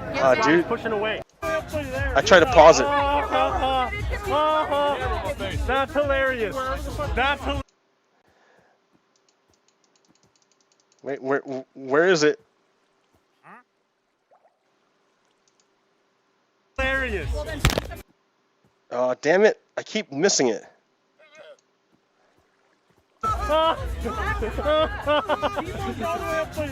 They can't handle being laughed at. That's hilarious. Look how mad she is.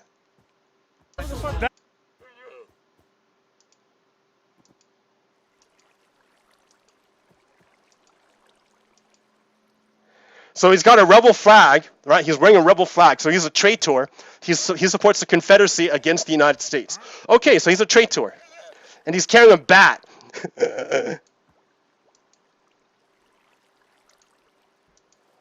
Oh, I can't. It won't let me. That's hilarious. Like, I'm trying to get that last little bit there, right before she hits me. I can't get it, but you can see it clearly, right? Okay. And then I got the big fight. Oh, yeah, here we go. There's that guy again. The guy with the rebel flag carrying a bat is saying this guy over here on the left is threatening him and has a weapon. Look at his hands. They're like this. He's not carrying a weapon, but this dude with a rebel flag. You know, that's where all this stuff is. He's over on our side. He's over on our side in our group, carrying a weapon. Look at that. Look at that. He's got a weapon. And that is the Pledge of Allegiance. Right. So they are all about violence. They are all about violence. So if we can all remove our hats, please. You see that guy? He's all about violence. Hold the flag for us.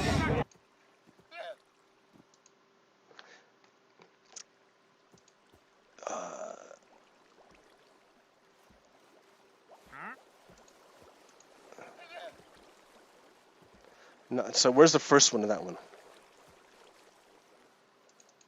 One of us. So if you got Racist Antifa member. We already did that one.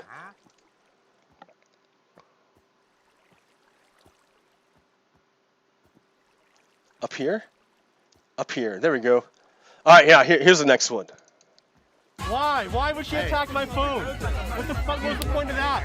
If you want to try and intimidate a woman as a man, I'm not a man. All right, here, let's transform it. How do you do this again?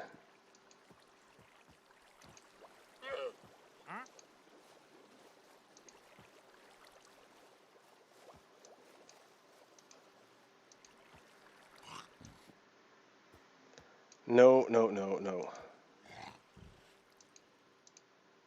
There we go, okay. I don't know, dude. You better back off. Why? Why would she attack my phone? What the fuck was the point of that? if you want to try and intimidate a woman as a man, I'm not a man. So here's that dude holding the bat again, staring us down with the rebel flag. That guy's a traitor. I don't know, dude. You better back off. You better shut up.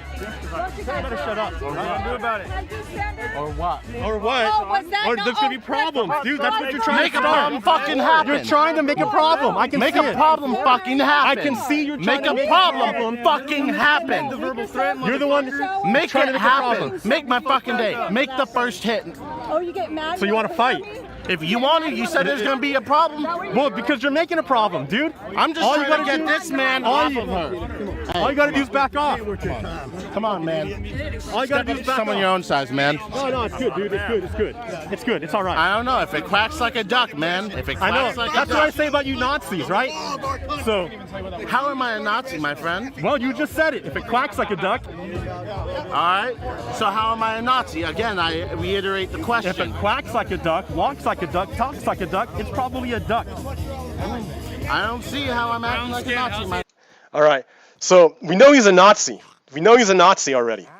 We already know he's a Nazi.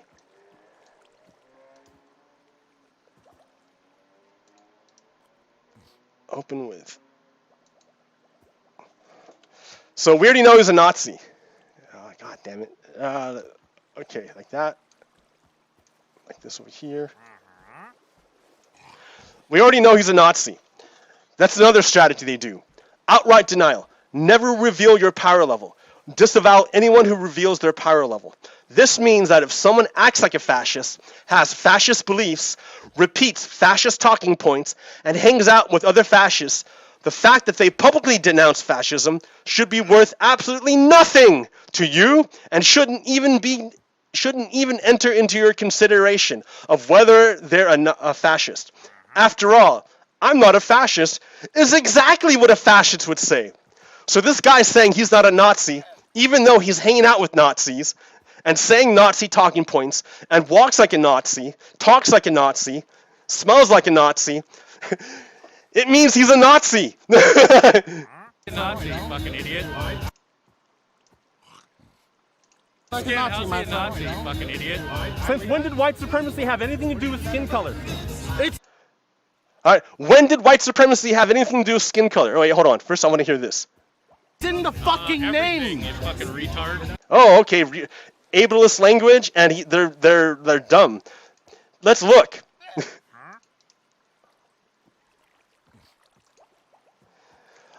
Who's that guy? That guy's Stephen Miller. He's a Jew. He's Jewish. And I don't know. I guess that's not white. So if he's Jewish, but he hates immigrants. He hates Muslims. He hates brown people. He hates immigration. He is a Nazi. This guy is Jewish, and he's a Nazi. He's not white, but he's a Nazi. This guy is Kanye West. He's black. He's not white, but he's a Nazi. He wears the Nazi hat, and he hangs out with Nazis. He helps Nazis get elected. He talks Nazi talk. He's a Nazi, but he's not white. This woman is Michelle Malkin or something. She's not white. But she hangs out with Nazis. She talks like a Nazi. She walks like a Nazi. She is a Nazi, but she's not white. Next one. This guy is Dinesh D'Souza. He's not white, but he talks like a Nazi, walks like a Nazi, acts like a Nazi, hangs out with Nazis. He's a Nazi. Because white supremacy has nothing to do with skin color. It's about power. It's about power. If white supremacy had anything to do with skin color, then why would the Republican Party let white people suffer by not giving them stimulus and but coronavirus stimulus? Why would they cause all these white people to lose their jobs and become evicted if they really cared about white people? White supremacy doesn't care about white people. Remember, white supremacy is just a flavor of fascism. Fascism is what it is. And underneath it, you have various flavors. You have Nazism, Confederacy. In Japan, you have Japanese supremacy. India has this guy Modi, I think, who's also a fascist. They have Indian supremacy, Hindi supremacy, right?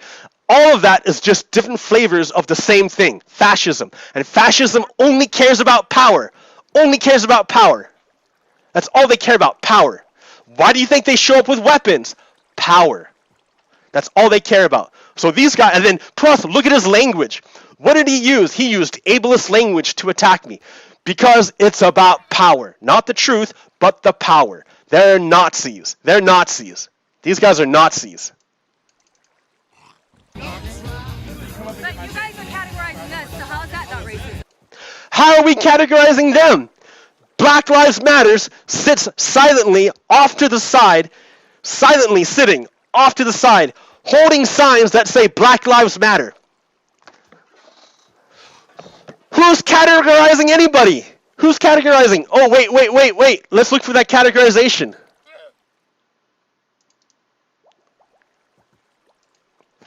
Oh, yeah! I see where the categorization is coming from. It's coming from them. That's called projection. She is projecting Nazi stuff onto us, but it's their stuff. That's called projection. What? You guys are categorizing anybody who stands with an If American that's a woman, I'm a penguin. All we're doing is standing here, and you guys attacked us. That's all we're doing. You came over here to harm. All we're doing is standing. Look where we're standing. We're off to the side, and their deal is in the middle, and they won't go to the middle. They're over us. They're over to us. They keep attacking us. They won't go to their deal. They have to come attack us. Here was standing right here on one of my friends. All I got is Luke 15. That's all I got. Luke 15. You're gonna need it. Right? Luke 15. Luke 15. Do you know Luke 15? No, I do not, man. All right. Let's go find out. What is this Luke 15 that I'm talking about? What is this Luke 15?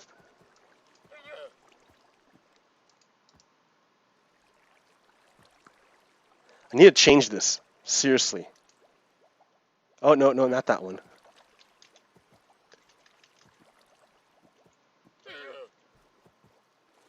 Yeah, okay, there it is. Luke 15. Dude. For real? Come on. There we go. Ah!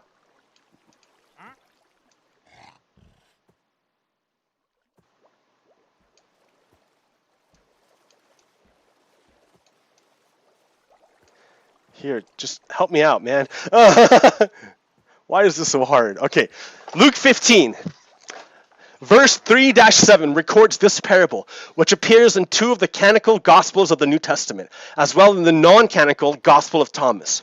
According to the Gospels, a shepherd leaves his flock of 99 sheep in order to find the one sheep who is lost. It is the first member of a trilogy about redemption that Jesus tells after the Pharisees and religious leaders accuse him of welcoming and eating with sinners.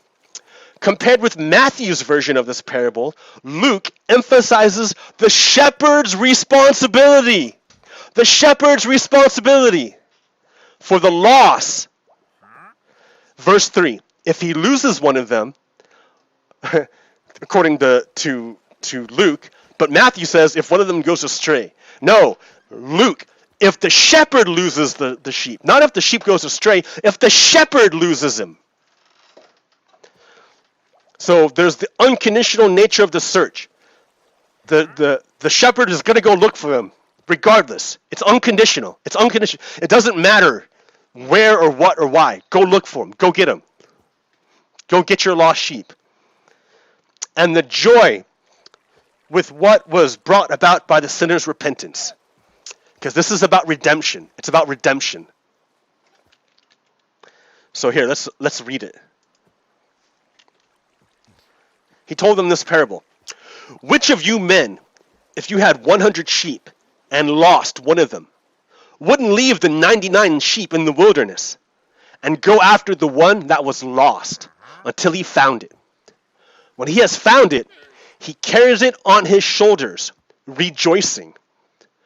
When he comes home, he calls together his friends, his family, and his neighbors, saying to them, rejoice with me, for I have found my sheep which was lost. I tell you that even so,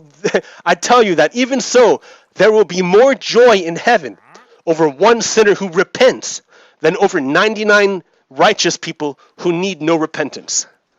Okay, so what is that getting at? What are we talking about? What are we talking about in this situation? What I mean is that the shepherd is our American society, right? is our country. It's our people. We want to help our people. If one of our people is getting wrecked, it's our job, it's our responsibility to help that group that's getting wrecked. It's our responsibility. It's our responsibility to help the people getting wrecked. If you don't help, because it's our responsibility that they are getting wrecked. It's our fault. It's our fault. That's why. It's our fault. It's our fault. We have to go get that person. We have to go get that sheep because it's our fault they're lost. So when we talk about Black Lives Matters, what we're talking about is helping the group that has been consistently wrecked by society. So if society wants redemption, society needs to go after that lost sheep. If you don't do it, then you're just a terrible shepherd. And this guy doesn't get it. He's hanging out with Nazis. He's a Nazi, first of all. He's hanging out with Nazis. And he denies being a Nazi. Let me look that up. Hey. All right, whatever, man. Okay. I'm not Christian, so... All right. It's not my thing to know. Okay. But if you want to know what's going on, Luke 15 is a good place to start. All right, I'll look that up after I get home. Okay, sure, man. Good. All right. Now, as soon as there isn't going to be a fucking problem, we go on our own way, okay? Bye-bye. Can I ask you something? No. What do you know? You quoted. Because he's a Nazi. He doesn't use the word in good faith. He doesn't ask questions to illuminate. He asks questions to attack. Right? He just wants to drain your energy. That's what he's doing. You quoted Sorry, I'm sorry. You quoted the Bible verse. I know, but see, he's following. The Bible Right? verse. This guy's been a problem the whole Can you time. quote the Bible verse? So he's not going away. He's not going away. He's following after me. Because they want us to exist in their brains. So if we're being here and we're following a black leader who's saying we need to be in solidarity and be in silence, like silence is as simple as just not talking. Are you right like with God? engaging, we are not going to get into their brains. Okay. We're not going to, like, right now in this setting, it's just never going to ever work. So what that guy was telling me was that there's no point in engaging these people. The whole point of the thing was to have a silent protest. Because none of them used the word in good faith. You saw it, right? You saw the whole time. That guy was trying to start fights. He was not talking in good faith. He was trying to cause problems. So finally, I'm going to end with this video. The big fight.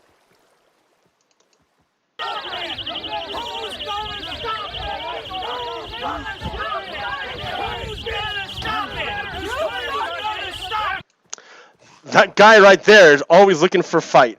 He was in Thurston too. These two dudes, I can't see on the right. Can I zoom in? No. That doesn't zoom in. Do I have a zoom function here? Can I zoom? Zoom. No.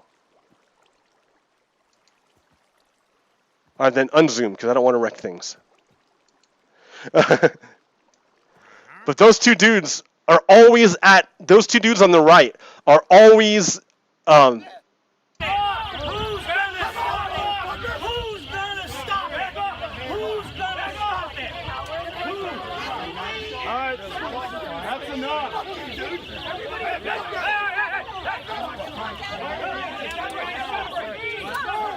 those guys wearing the taps shirt, always starting fights.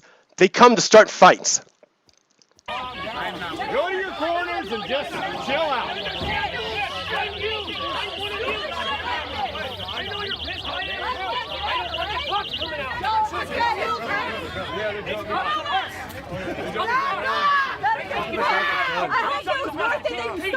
Look at that gun. I mean, he guy's a peacekeeper. He's trying to keep peace, but he's got a gun. Who comes to a rally with a weapon?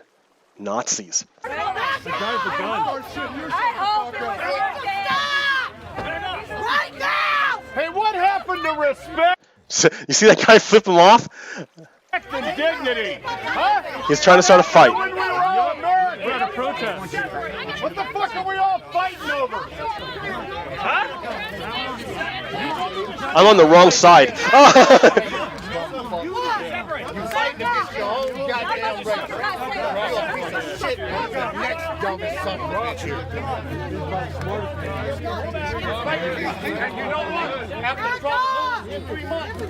Right, they're all wearing. They're a gang. They're a gang. They're a gang that come to start fights.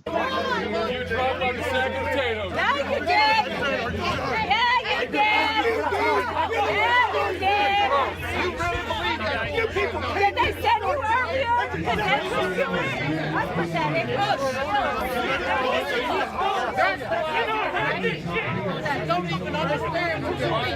We got the number. Do you see that Punisher shirt that he's wearing? These guys are all Nazis. Look at his tattoo. Look at that tattoo on this big dude. Right? He's got a Nazi tattoo. That's a Norris sign, but when Norris paganism, a lot of the Nazis pick up Norris paganism because white supremacy. Got the fucking number. Our guys back to the stage. Goddamn number. Fuck that.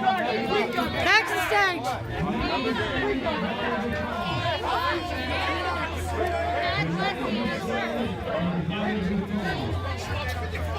Oh shit, dude. We're packing Melvin. Swing at a girl. Who the fuck are you? Back off. Who the fuck are you? Whoa, hey. Hey, dude. You see him withdraw a weapon or withdraw something?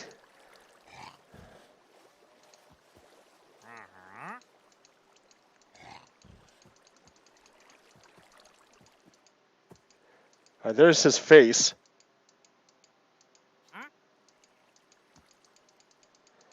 And then he's gonna push me. He pushes me pretty hard.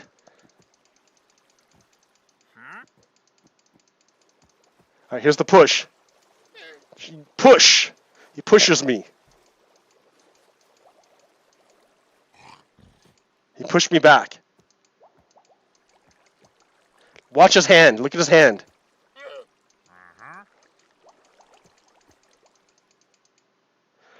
Oh, there's some pepper. Somebody's put out pepper spray.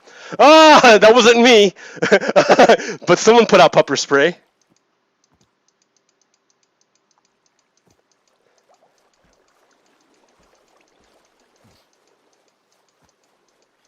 And look at him.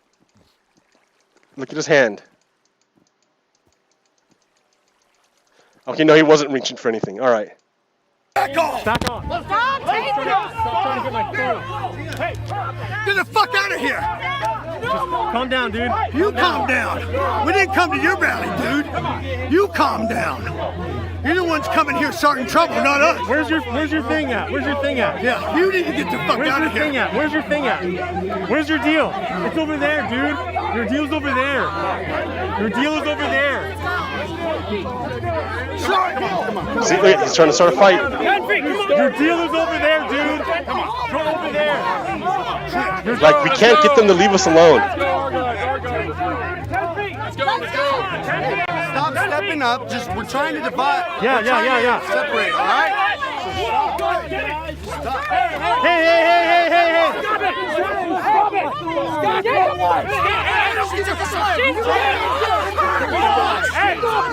Stop. No, she's not. Back the fuck up! Back the fuck up! Let's go! Come on! Back up! You can see that none of them are wearing masks. None of them are wearing masks. If I get sick with coronavirus, it's because of these people who refuse to wear masks. Come on! Separate people! Go to the left, to the right, to the right! Separate! Come on, separate! I'm trying to fucking separate people! Come on, pull the leg! Come on, separate 10 feet! Come on, 10 feet! 10 feet! 10 feet, goddammit! Where's your deal, dude?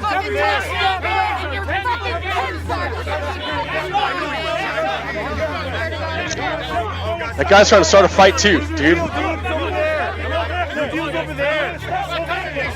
10 feet! We're backing up and y'all keep stepping forward.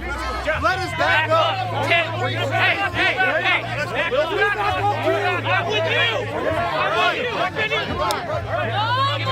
Give me 2 feet! Give me 2 feet back! Back up, please. No more. Please. No more. This ain't helping shit! That's fine. Back up, please. This ain't healthy shit! Get back. Stay here. You see how we got attacked? Understand? This doesn't help shit!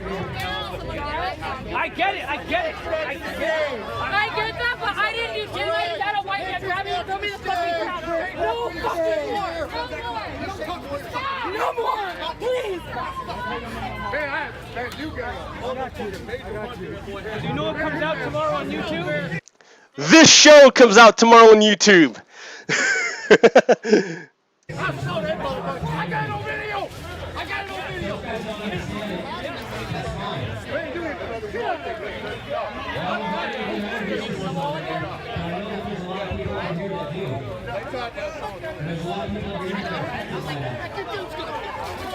So they came all the way over from their rally to our side to mess with us. That's what they did. They have weapons. They have signs that talk crap about us. And they have dudes whose express purpose is to mess with our group. Like, our group was a silent sit-in. We sit down and be silent and just sit there and just be present. That's all. And they could not abide by it. Like, they couldn't handle it. They couldn't handle it. They can't handle being ridiculed either. You see how that worked out? All right, so that's the end of that.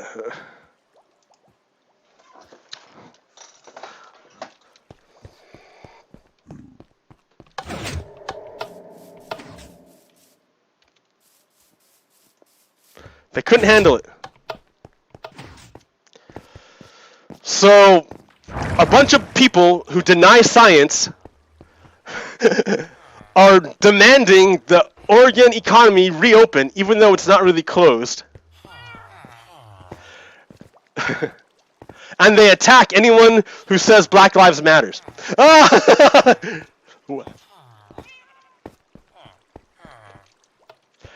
They're Nazis. You can see it. They're Nazis. They've lost their ability to discern reason. So here we have this one.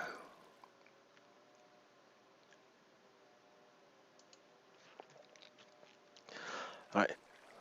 So they say corona death is 1.3%, and that's not a lot. That's no reason to shut down everything.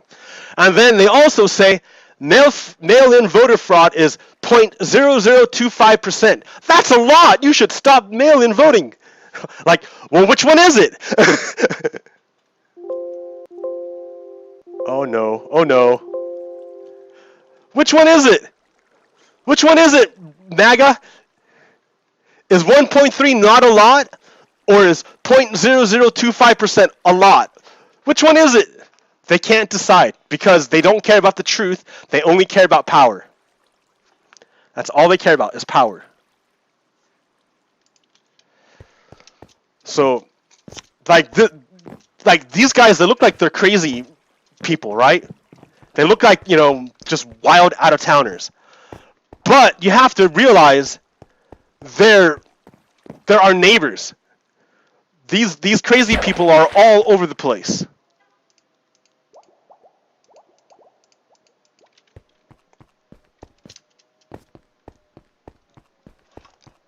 All over the place.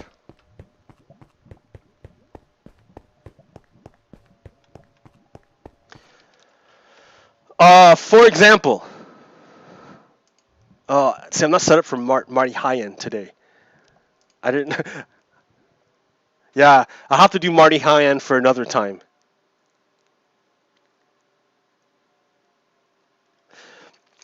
How about this one? Open with. Okay, this is a chart of the unemployment rate with the dates cut off. If literally anything Trump did helped improve the economy, it would be pretty easy to point to the spot on here where he took office or implemented some economic energizing policy. Yeah? So if you look at this chart of unemployment rate, like at what point did Donald Trump take power?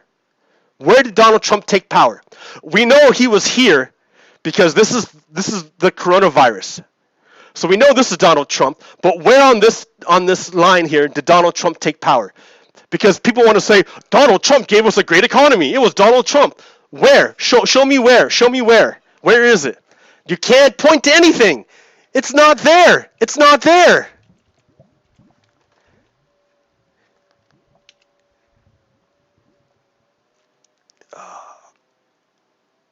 Here.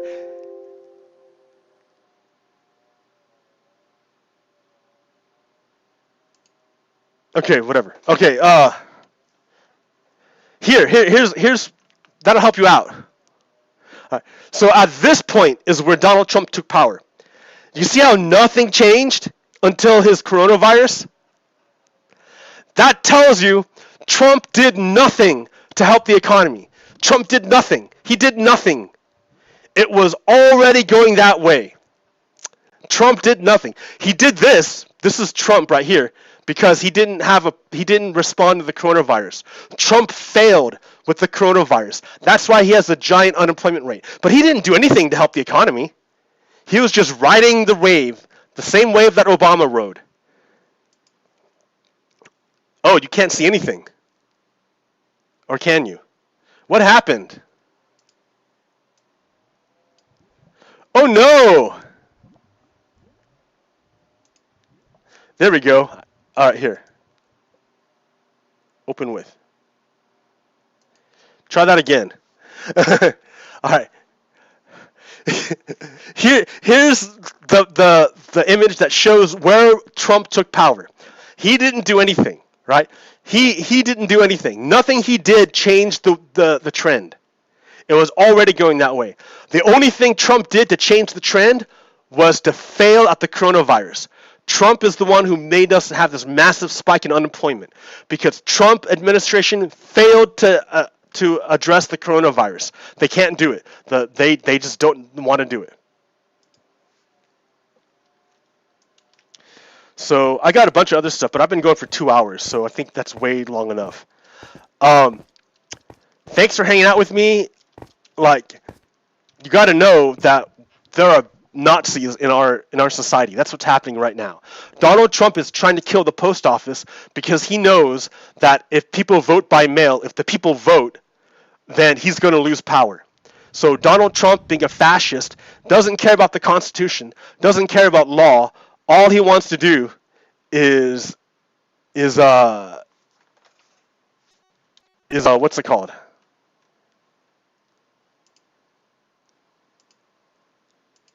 All he wants to do is take power, and because he's a fascist.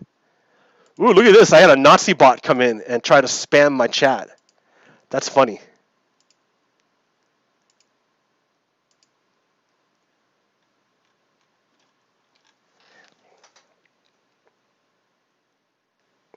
But yeah, that's what's going on.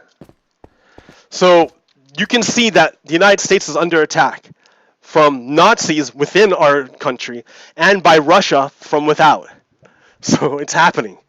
But remember, America, why are they coming at us like this out of nowhere? What's going on? Because they see what I see. I see an America changing into a majority-minority country.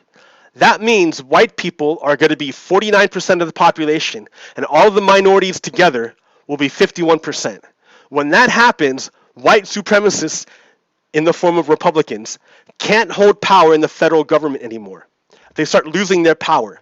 So this government, which has been repressing the people, pushing down on the people, trying to stop them from rising, all that energy pushing down is going to disappear, and it's going to come and lift us up.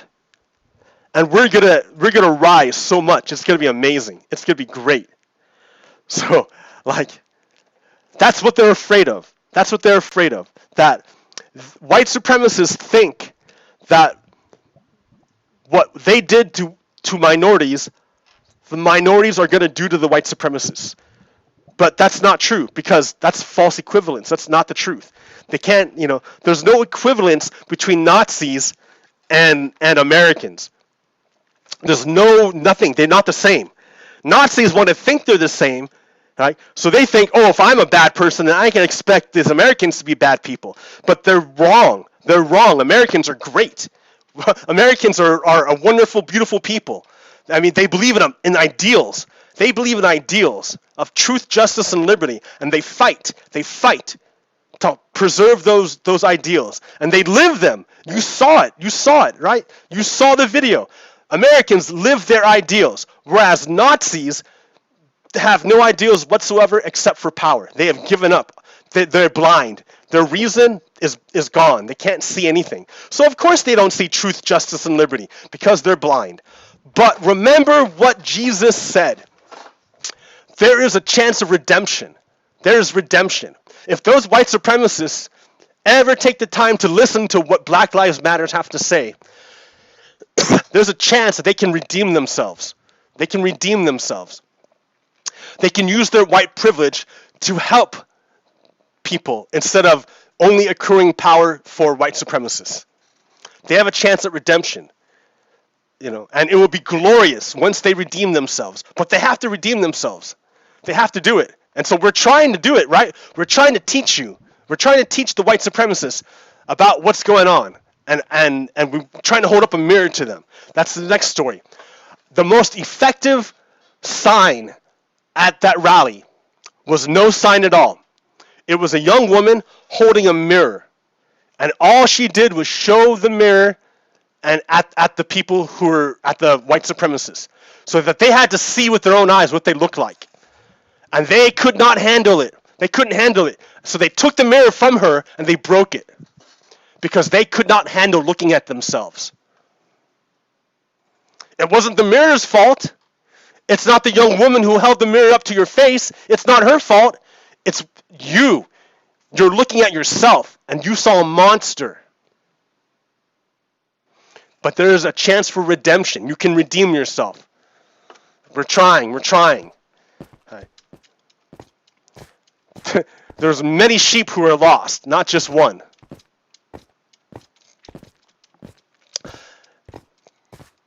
All right, America. Well, thank you for hanging out with me and bearing witness to the events of Saturday. If I get COVID-19, you can find out where I got it from now. And yeah, this is a long thing, so I hope you got to hang in there and check it out. I will see you next week. Okay, America. Until then, peace. Pogo Kiddo out.